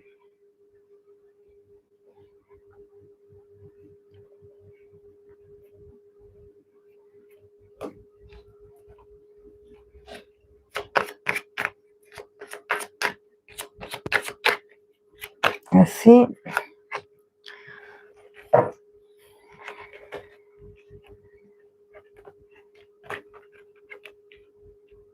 Okay, for Say My Name, we have the Hangman.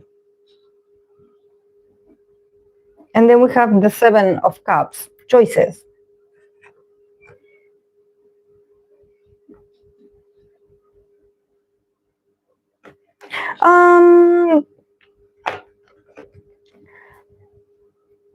This is a very new group, right? It's very new. Because I see a lot of sacrifice that this group has to do. Like somehow maybe being having to participate of events or certain things that maybe they are like, but is this good for us? And then feeling like they have no other choice. This is like even like doing things that they are not that comfortable, being like participating maybe in like really like there's something about very weird places, like the atmosphere is very odd, and they don't feel that sure, but they also cannot say no. With the handmen, there's something about them, having to willingly just be, at least for 2026, just take as many choices and possibilities that you can have, because they are very much in the air. There's not much stability yet for them. This is why it's like the initial uncomfortableness, I would say, the initial like sacrifice, like when you are new, you have to just go different places, participate and just like entertain, or maybe yeah, do a lot of covers and just talk about other people, and I think that for them it's going to be a mix of this, not having a lot of like independency. There's something about them being a bit like surrendered to the experience of what it can get them more views, or what it can get them like for more people to get to know them. So I think that they are not, the decisions, they don't make it themselves. They just go and they do what they're told. With the five of cups that says choices, yeah, they will have a lot of choices. They will have a lot of opportunities for them to show themselves, to show their talent. But I think that also is very unstable. The seven of cups is giving me like there's a lot of promises. Like, oh, guys, if you do this, we will get you on this show. And if you go here, you will do this. And I think that there's something about, maybe there could be a bit of, false promises, or just certain deals that they are not that real, like a lot of lies. Some of these choices are going to be good, because at least they have possibilities, but I think that there's something about them not being entirely free to choose what they want to do. It's like this has been chosen by them. So this is why with the handmen, there's also them holding back, even themselves, maybe as people, or as young artists, maybe they want to show themselves more, or they want to show a certain side of themselves, and somehow the people that manages them is like, no, you guys don't say that, don't do that, no, not yet, it's very early for you. I think that is all for them to start slowly and not get rushed into like, oh, but we're doing well, I think that we're doing well, so we can do more, do not get that ambitious, do not want to run before you learn how to walk.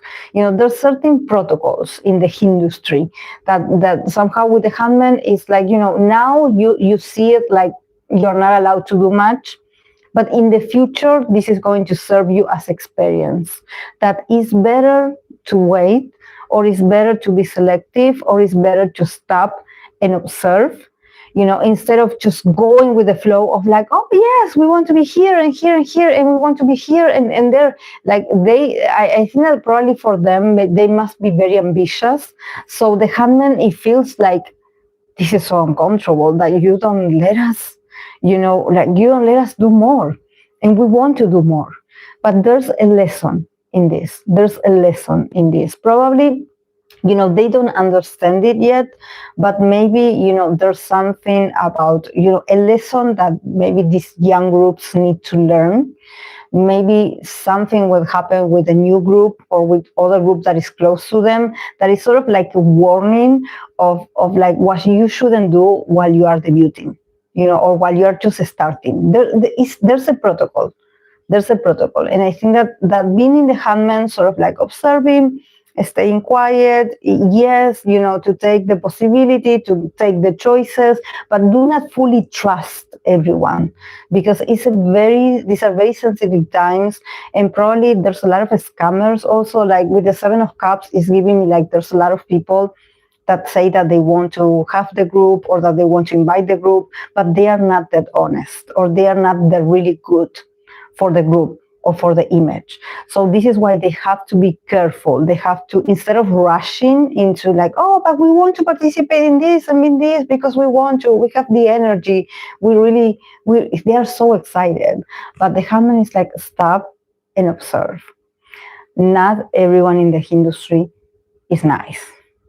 So you have to be, you have to slow down and just learn by observation. Be selective.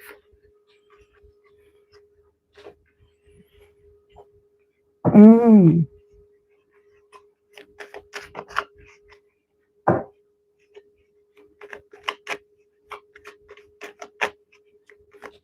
This is a process. It's not always going to be like this, but it's like they are preserving the group. They are, taking care of them.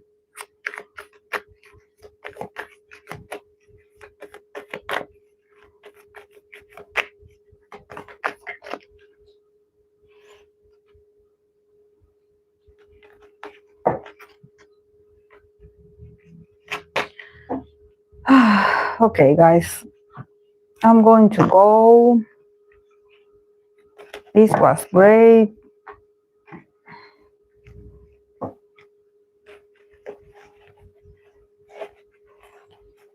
I will see if tomorrow tomorrow or Sunday, if I can upload the reading for Jenny and V for my Patreon that she wanted to get an update, and I will share with you the link, okay? Yeah, actually, we talk a lot, but it's just that because, I'm happy that I'm having the internet back, that there was no interruption. I'm feeling a bit uncomfortable here, honestly, because I don't have much room in this tiny table. Is like this. It's very tiny. So I'm trying to not kick anything, and also I put the AC and I'm freezing. Honestly, I know it's hot outside, but I don't know why, because probably it's because I'm sitting just here and I'm freezing. There's something about me like feeling like my feet are frozen. But it was great to talk to you guys. It was great. It was a great chat.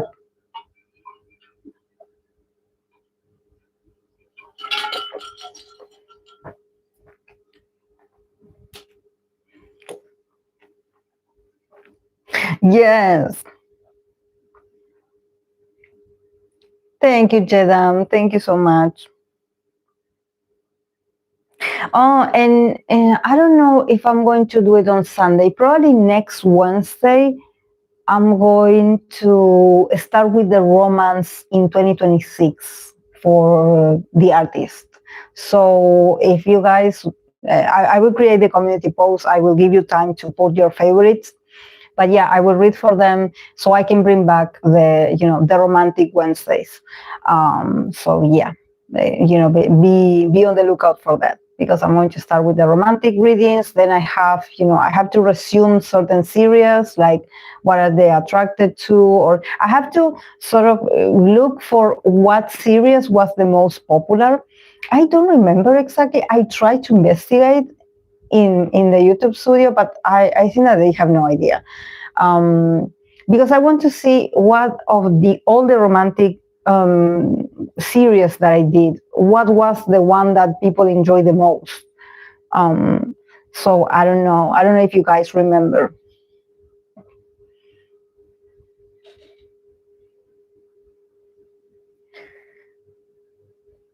Individual. I'm going to try to do it individually so I can make different for different people, and not just because if it's for a group, it's for that group only. So, I want to mix different people.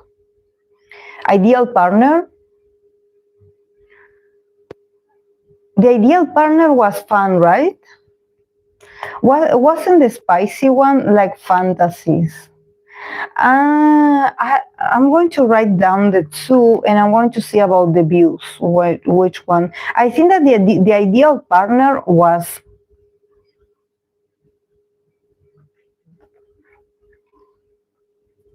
was really fun. Yeah, Ideal Partner, I think that I had 1 or 2 episodes or 3 parts, I believe I did. But the fantasies?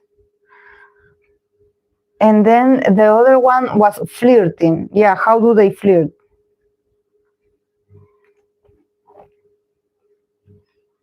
I'm still watching the Spring Fever, the Ahn Bohyun K drama that is like a rom com. It's a romantic comedy.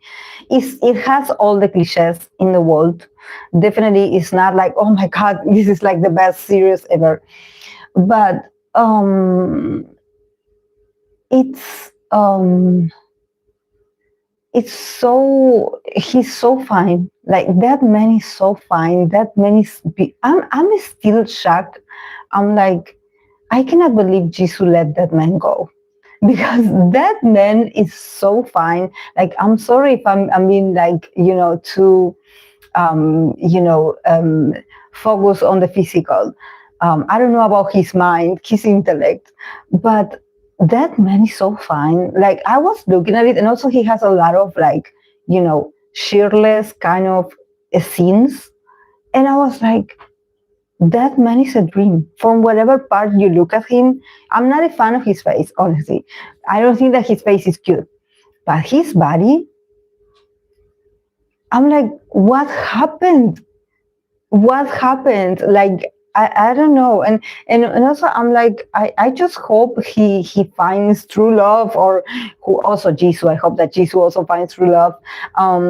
But I'm like so heartbroken until they say they were a good match, in the sense that Jisoo is also a beautiful woman, beautiful, and he also is like a beautiful man. So I'm like, what happened? Like my dream is broken, and no one asked. Actually, I the other day I was thinking about this, because I was like, every time I see him, I associate it with Jisoo, and I'm like, everyone's so fixated about Jenny and Taeyeon, and Jisoo had this confirmed very short relationship, and no one talks about this, about how it had potential, and they talk about Jisoo and others that it's just a speculation, but she had this relationship with him, and I'm like, that's a very fine man.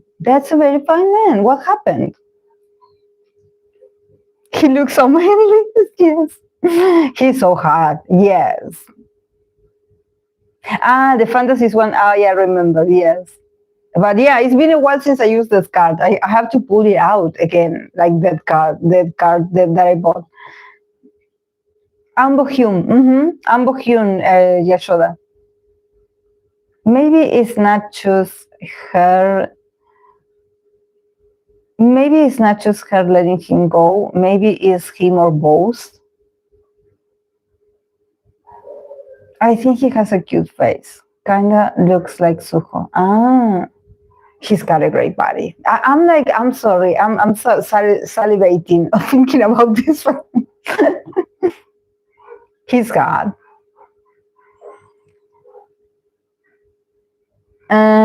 He kinda lacks that spark in the eyes, though. Really? I think that he does have a spark. Maybe you could do readings on exes and what could have possibly happened. Now I'm curious, Chedam. Do we do this before we go? Before I go? Yeah, it's just that, for me, I'm very, and I have a strong, that with Ahn Bohyun, I have a strong, I didn't like him, honestly, because when he played in Itaewon Class, when he played the role of the bully, I hated him so much, and I refused to watch anything that he was on it. And actually, I thought that he was ugly. But it's because his character was created to be hated on, because he was so bad. But it took me, even when he was in Yumi Cells, I was like, that man I don't like. That man I don't like. I don't like that man. He's awful. I couldn't recover from that. But then I watched another, series of him, especially the parts where he wears a uniform, and I'm like, well, with short hair, it kind of looks hot. So yeah, and then I was so happy, because this was also beautiful. So besides her being part of Blackpink, I think that as a woman she's beautiful. I love her. I think that she's so sexy. So I was like, finally an idol that I'm like, I kind of agree with what you had chosen. When you're like, yes, I get it, Jisoo, I get it, I get it. I would have chosen someone like you as well. Pure projection, of course.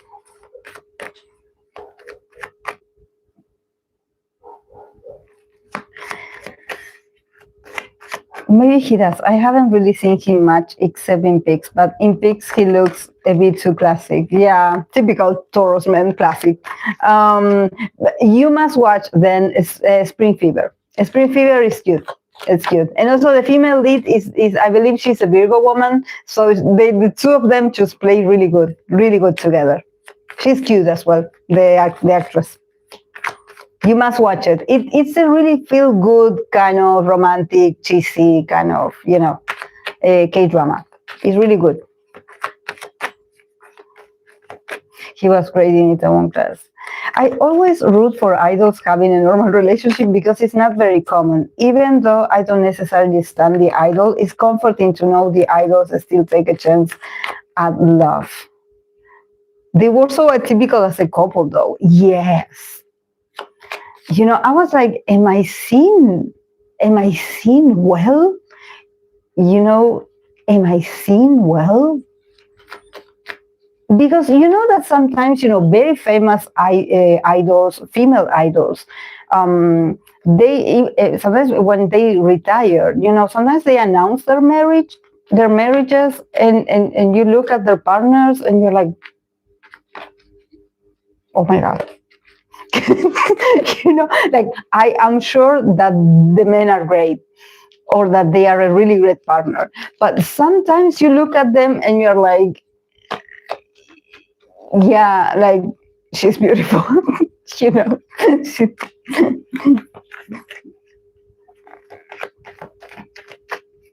but also if I was an idol or if I was famous, probably I don't know if I would date an idol, because since the industry and you know how challenging it is, the rumors, the fans, I think that, yeah, probably I would try to date someone that is from another industry, not the industry, but for them it was accepted so well. But it was the first time that it happened to me, that I looked at an idol and I was like, I like your man. Like, I like the man that you've chosen for yourself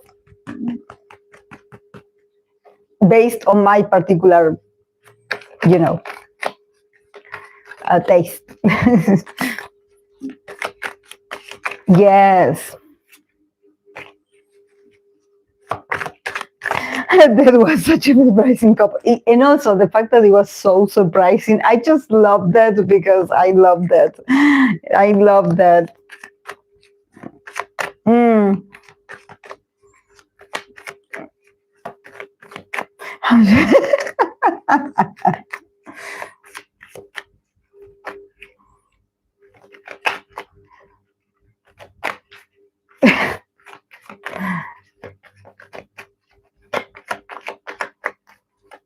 Okay, let's see. But what do I ask? What question do I ask? How do I formulate this question? How do I help me, guys? How do I formulate this question for Jisoo? Didn't I ask it this before? No, I think I didn't. I think that I just read after they broke up, but nothing else. Why? Oh my. Oh, why did they split?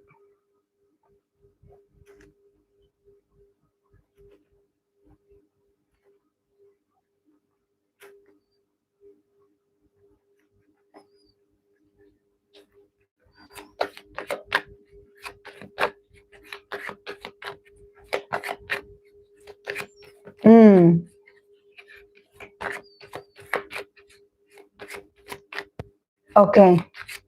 Why didn't the relationship work?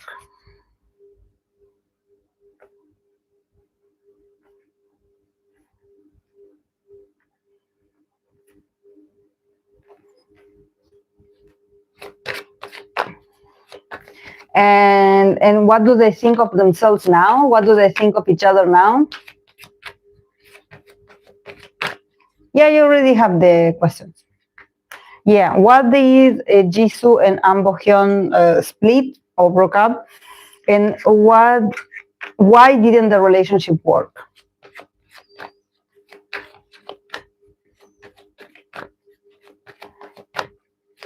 Was it mutual, and who initiated?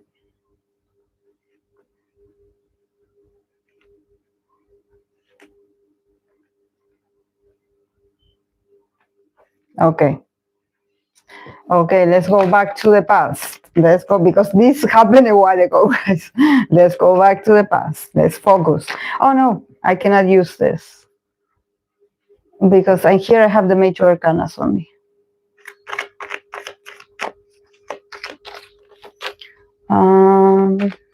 Well, I will use this. Yeah, me too. But yeah, let's see. Okay.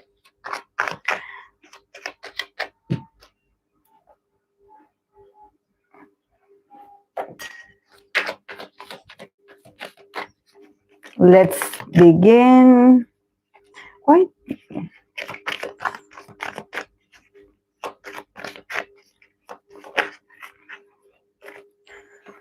Okay. Did Jisoo and Ahn Bohyun split?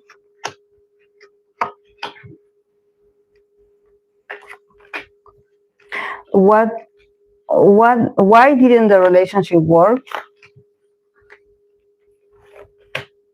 And also, was it mutual, and who initiated? Let's see.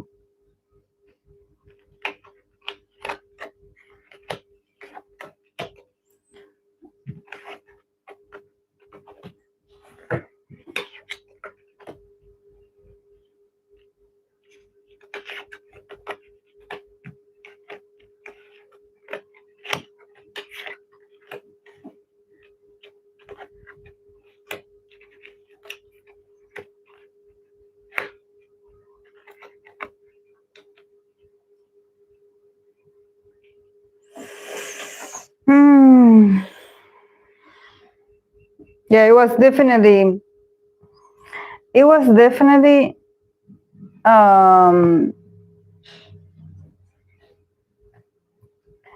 her, definitely. But I think that it was her being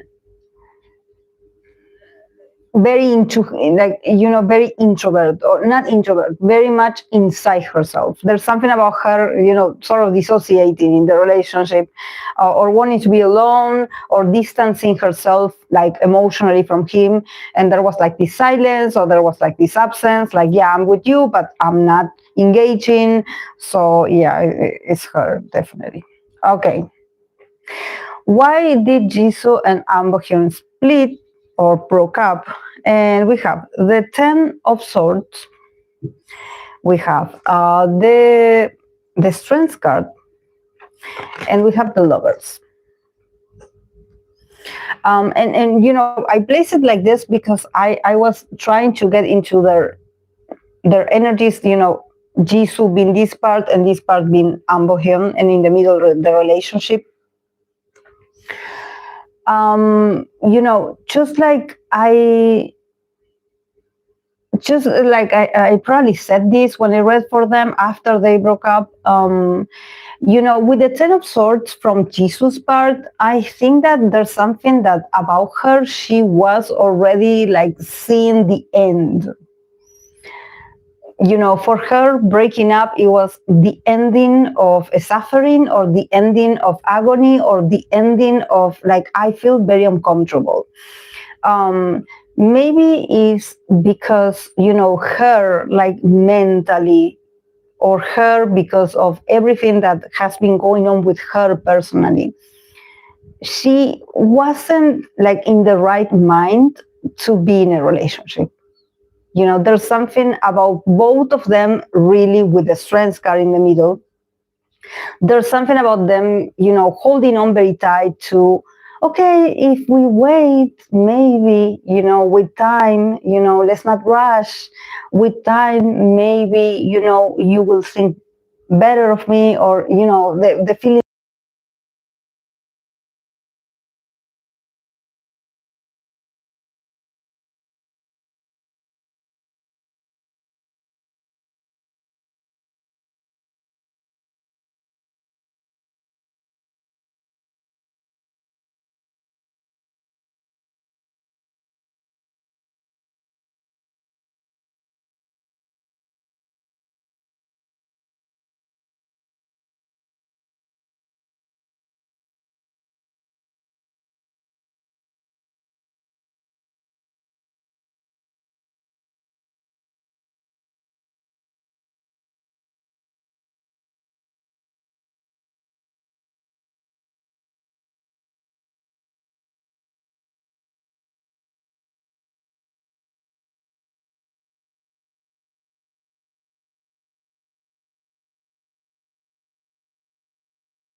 No, no, wait.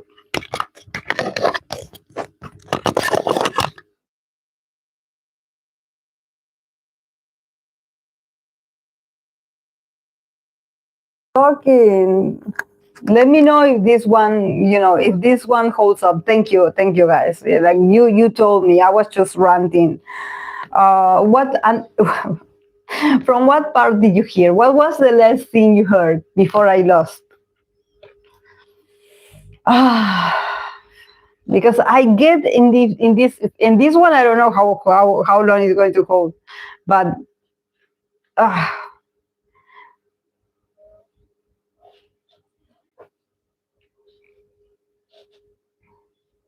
We need a siren alarm or something. Yes, yeah, there should be. In YouTube, there should be like an animation, something that appears like this. From what part did you hear before I said something?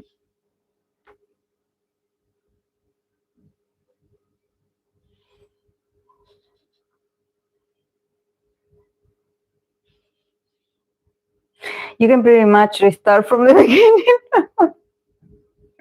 Yeah, yeah.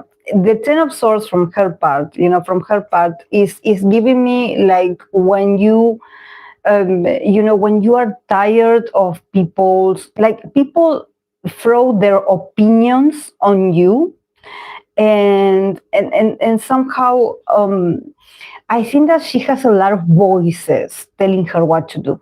There's a lot of people meddling in her life.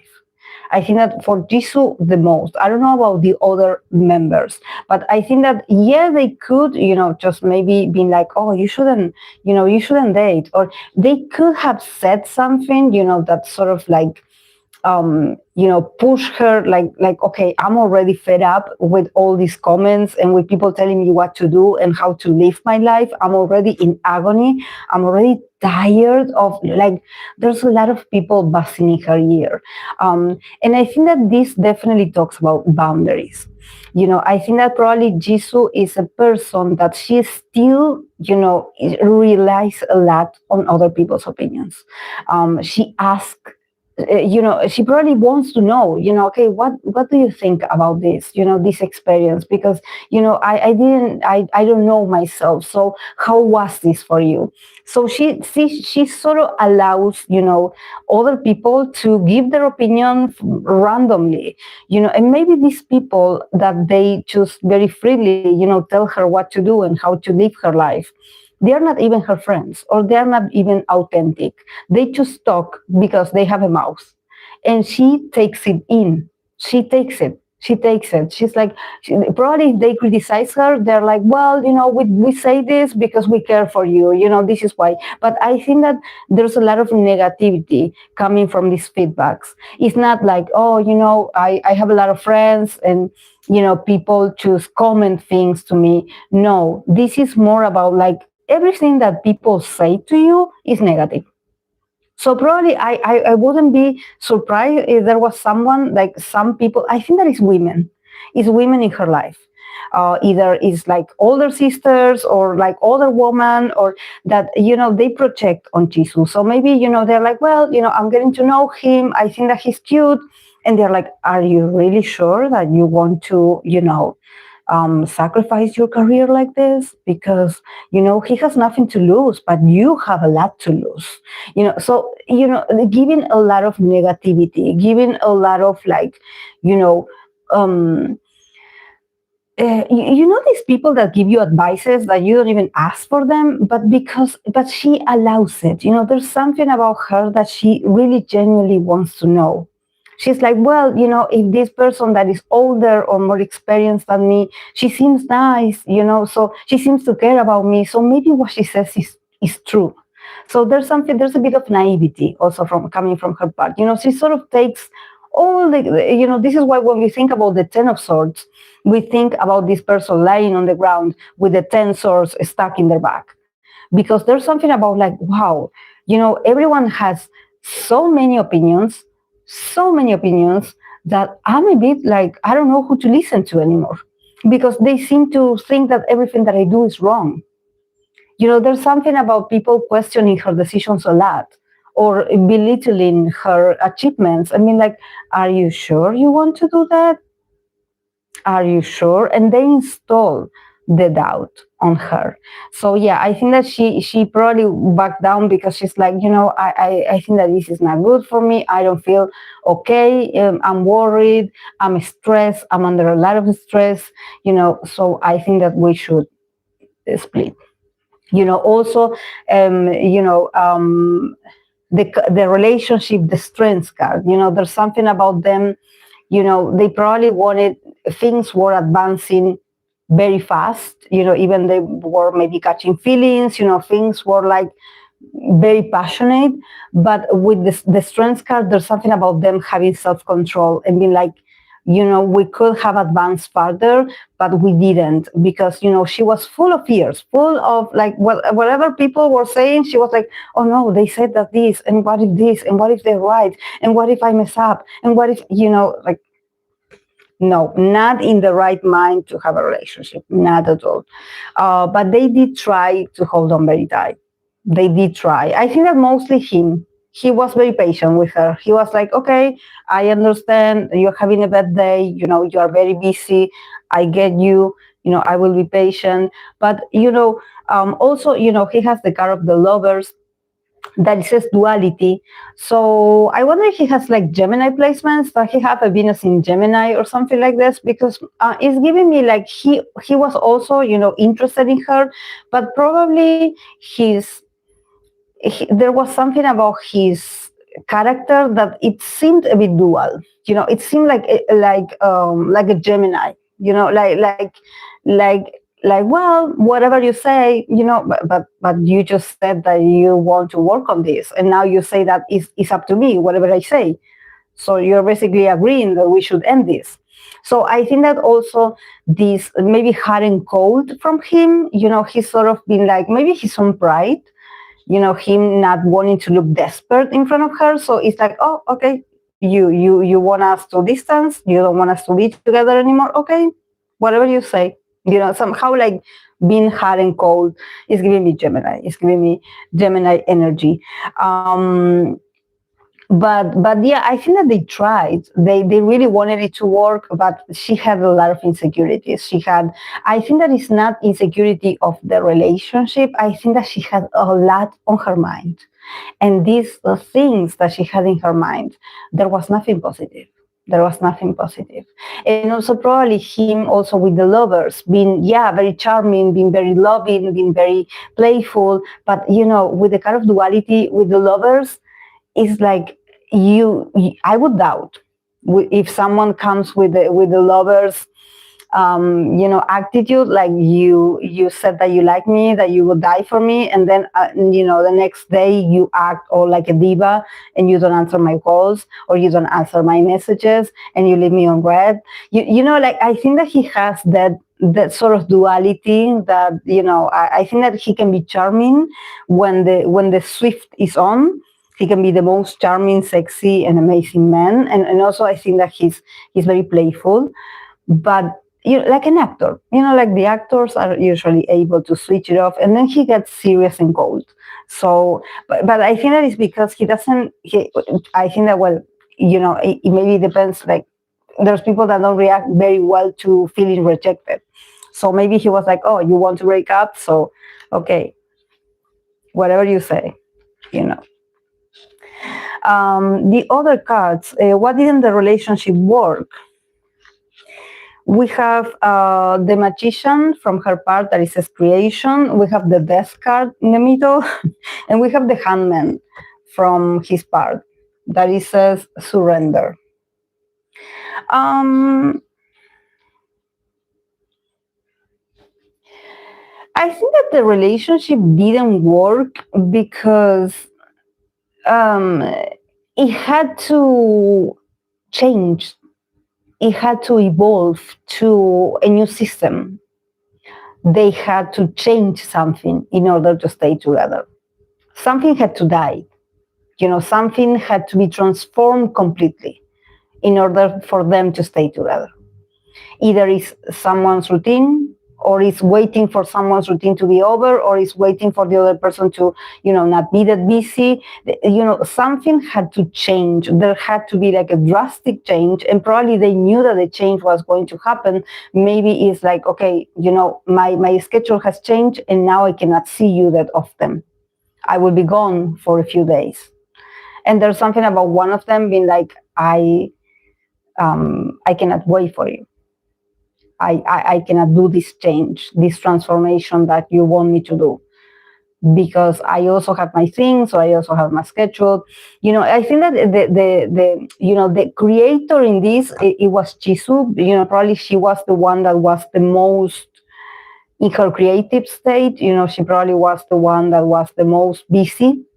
With the magician, it's creation, it's maybe, being on the stage, the tour, maybe recording songs, having a solo, a lot of deals. I see her just with the magician, her being, having to juggle with different activities, being busier than ever. I don't know. And from his part, he got the card of surrender, the hangman. So I think that from his part, it would have meant that if they wanted the relationship to work, he would have to stop his activities, if he had one, to go and be with her in those months. And I think that this wasn't good for him, honestly. Like, he also, like with the card of the hangman, he was like, okay, so since you are going to be the one that is going to be more busy, that means I have to stop everything that I'm doing or that I'm about to do to be with you. And I think that the death card is like, this is like a non-negotiable for this very early relationship. It's like, okay, you cannot do this, then we cannot be together. Because also it was, okay, we're done. Because it was very early as well, so it's like, okay, if you, there's something about, Jisoo as the magician, as a creator, that with this, I'm not saying that he's not a creator. It's just that her, she probably has more exposure, or is longer exposure. And there was something about her, having to be up there, in the exposure, in the creation for a lot of times, and him having to postpone. and there was like no agreement in that. No agreement. No agreement.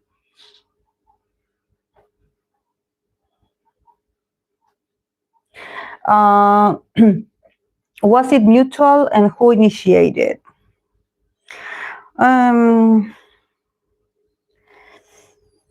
We have the hermit for Jisoo's part, and the lovers in the middle for the connection. The lovers came to IC, and the chariot from his part, momentum.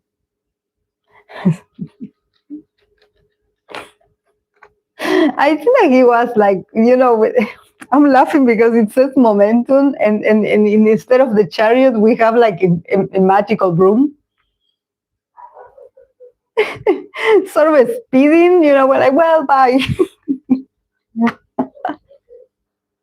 So I think that he was like, he probably, I don't want to say like he pretended that he was going to be sorry, like, oh no, wow, I'm sad, we're breaking up. But then, with the chariot, he moved on, he advanced. He was like, well, but he was like, well, your decision, your decision. I guess you don't want me here, I have to go. I get in my car and I go. But yeah, from Jisoo's part, I guess I don't think that she was the one that initiated, but she changed her energy, about him. With the hermit, that says seek the truth. So there's something about her just maybe becoming more silent, more introspective, isolating herself, being like, oh no, I cannot see you today, or no, you cannot come because I'm going to be busy, I'm going to be studying, no, like her becoming more like isolated, like from him, being like, no, I don't want you to come, because I'm tired. Usually the things that we women do when we really are not, like, we don't want to confront and be like, I don't want to be with you, but it's like, yeah, just, I prefer to stay alone, or I prefer for us to not meet today, isolating herself slowly. Because there's something with the keyword that says seek truth. Also the hermit, it's all about her going inwards, and maybe also becoming introspective about like, okay, why am I doing this? Why am I feeling like this? Why am I feeling like I need a long time? Like, I don't want this, or like, I'm not sure about this, or I feel uncomfortable. She was very sensitive, I guess, in those moments. I don't know if she was getting criticism for something, but I think that internally she was dealing with something. Yeah, the lovers, see, again, the card of duality, again, the Gemini. I think that it was mutual. With the lovers, it's giving me like one gives like a sort of signal and the other one catches it. It's like I don't think that they were straightforward. I think that also with the lovers, there could be a bit of flirting, like, yeah, we're over, but we're not over, or we will see. Not exactly saying the words of like, we're done. Or like, I'm done with you. Because I think that there's something about this connection that it was very early. So what can you blame besides sometimes when the artists say like, oh, we broke up because we had busy schedules. I think that in this case it was like this. It was definitely busy schedules. It was definitely busy schedules. And I think that him, like I said about her having to work, and him, in order to be with her, he would have to, sort of put on hold his career. I think that in the card of the Handman, from his part, he actually was a bit like considering it. Because I think that there was a part of him that he's like, because I have the card of surrender. So there's something about his part, somehow being like, if I would have to surrender for her, I would do it. But I think that there's something that broke. Maybe she was already distancing herself from him, so he was like, well, I guess she doesn't like me that much. There was like something happened, and the excitement was like, the fire was slowly putting out. And yeah, with the chariot that it says momentum, yeah, I think that yeah, for him it was like, well, I tried, I did my role. I did what I had to do in order to keep you with me. But it seems like you need to be alone. So if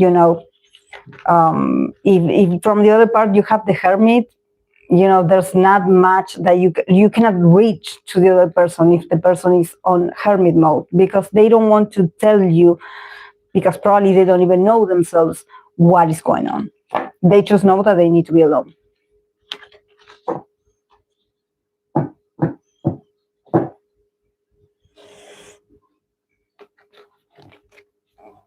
Mm.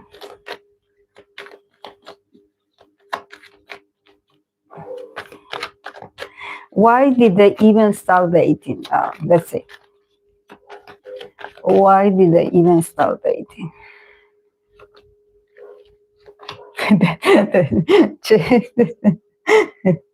Chachalino with her. Why?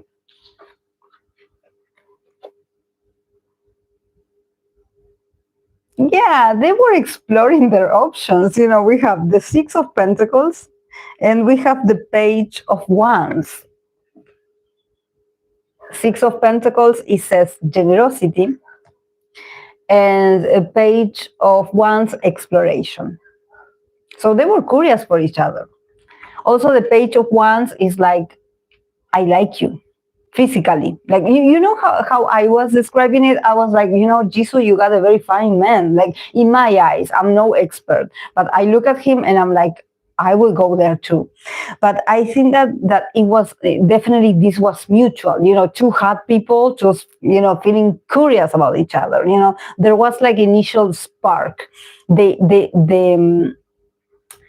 strong enough to start something, to explore. It's like, I'm curious about you. I feel attracted to you. So I kind of want to dare, to see where this passion takes us. It can be premature, yes, but there was something. There was sexy vibes. There was sexy vibes. There was attraction. There was attraction. It was attraction. Yeah. Yeah. And also with the Six of Pentacles, generosity. I think that also it shows that maybe, the Six of Pentacles, there's something about one of them, maybe one of them was introduced to the other because one of them was like, oh, they're praising you for your work, or they're saying that they are a fan of yours. So there's something about one of them being like, oh, I would want to meet them because, she or he have been saying really nice things about you. So I'm like, I want to thank them. It's like an act of generosity. You spoke very well of me. So I want to retribute to this. So I'm going to go and meet you and give you a gift, or be nice to you, or having a meal to, and in there, then when they met for the first time, the fireworks started to happen.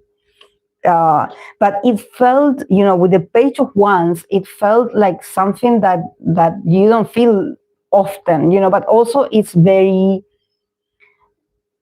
strong. You just like the person, you just find them hot, and you're like, yeah, I kind of like you. Maybe there was a bit of, very strong flirting between them, maybe, them just, talking to each other and just having this funny bickering, or there was like something sexy in there, definitely. But the Page of Wands is exploration. It's like the beginning of, this. It's not like I will love you forever, but there was something, there was sexual tension probably.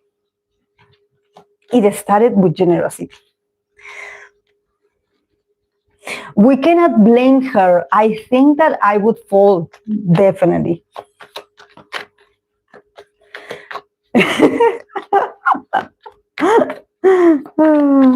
Yes, she had the same. I will read for her love life in 2026. I will read when I read the for the other ones. When I do romance in 2026.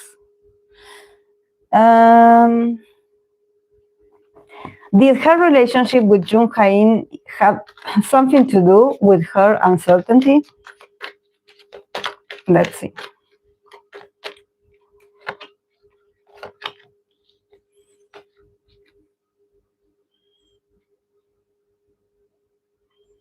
No.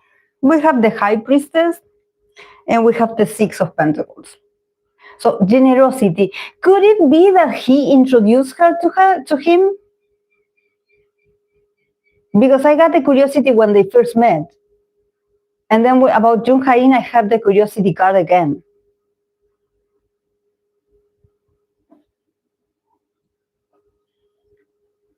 Could it be that he introduced him to her, or that he was in there? But there's something about returning a favor, like, oh, they have been talking very nicely of you, like, do you want to meet them? And vice versa. I don't know if it was Jisoo or if it was Ahn Bohyun, but there was like, I think that he was the connection. But also, the High Priestess, I think that, in the case, if maybe this is Jung Ha-in, I think that with the High Priestess, there's something just very polite about him. The High Priestess, the keyword is intuition. Probably he was like, they would hit it off, or they would be really good for each other. But there's something about him not middling. Maybe he returning favors. Maybe if the other party is like, I want to meet him or her, and being generous and being like, okay, I will arrange this. But the High Priestess with intuition is him not saying a word. If he knew something, or if the other part was like, I kind of like, or I kind of find him attractive, or find her attractive, he kept it to himself. He was like, they say they want to meet, I will be here, but I don't know. I will leave you guys, or whatever I've seen or heard, I don't middle in. There's something about him just being very respectful in that sense. Also, he doesn't like to be in other people's business, because probably he doesn't like people to be in his business as well. So there's this very reserved energy of his. Him being like, he probably had his intuition about like, is this going to work or not? But he just, he was like, I will not say anything about this. And probably someone asked him, he was like, I don't know nothing about them. No, I have no idea. Acting mysterious, because, I think that he was like, I did my part. I was generous, but I also, I walked away, silent. I don't middle in on other people's business. He was very polite, very respectful like this. But I don't think that I think that, with the kind of generosity, there's something about him helping them or helping the situation. So, that there was a moment when people were like, oh, but they were friends. And maybe he was with Jisoo and they were friends, and he would never date his friend X. I think that Jung Ha-in is very, he's in his own life, he's very much in control of his decisions, his life, his relationships. He's also very private, so he's like, I did my part, and then I walk away. He doesn't like to be in the middle of people's business. Mm.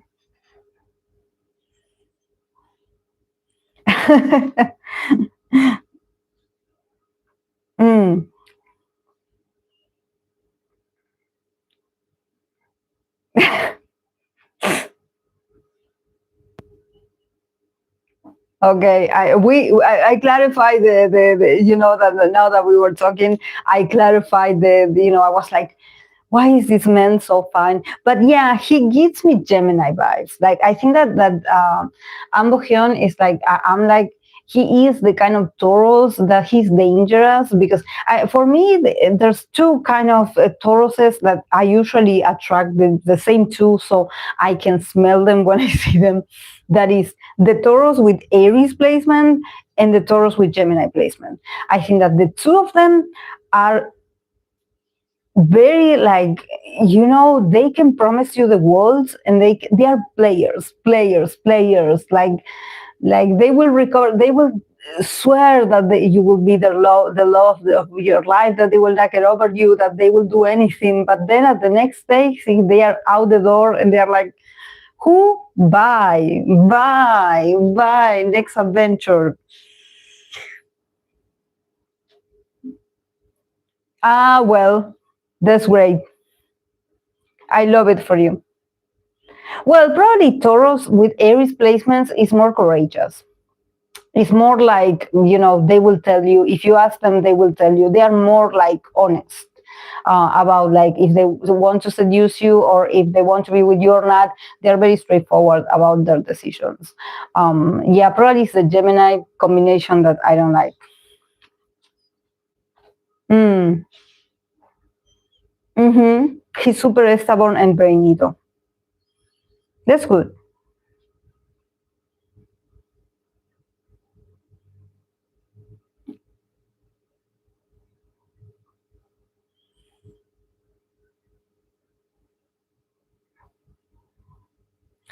Okay, guys, I have to go. I have to charge my phone. It has like 20%.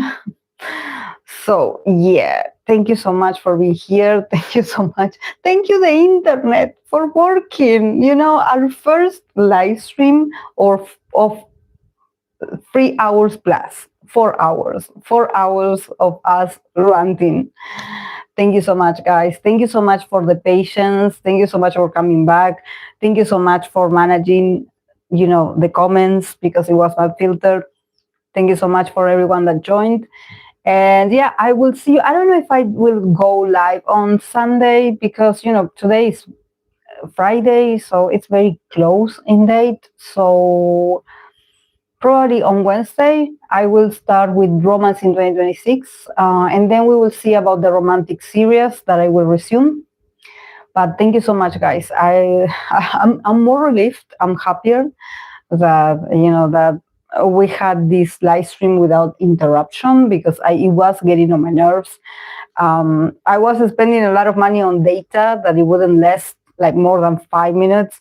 So I'm happy with this arrangement. But yeah, I will have to see how I get all my things in here because I'm very uncomfortable in this tiny space. But I hope that you guys enjoy this and I see you on Wednesday, okay? Bye.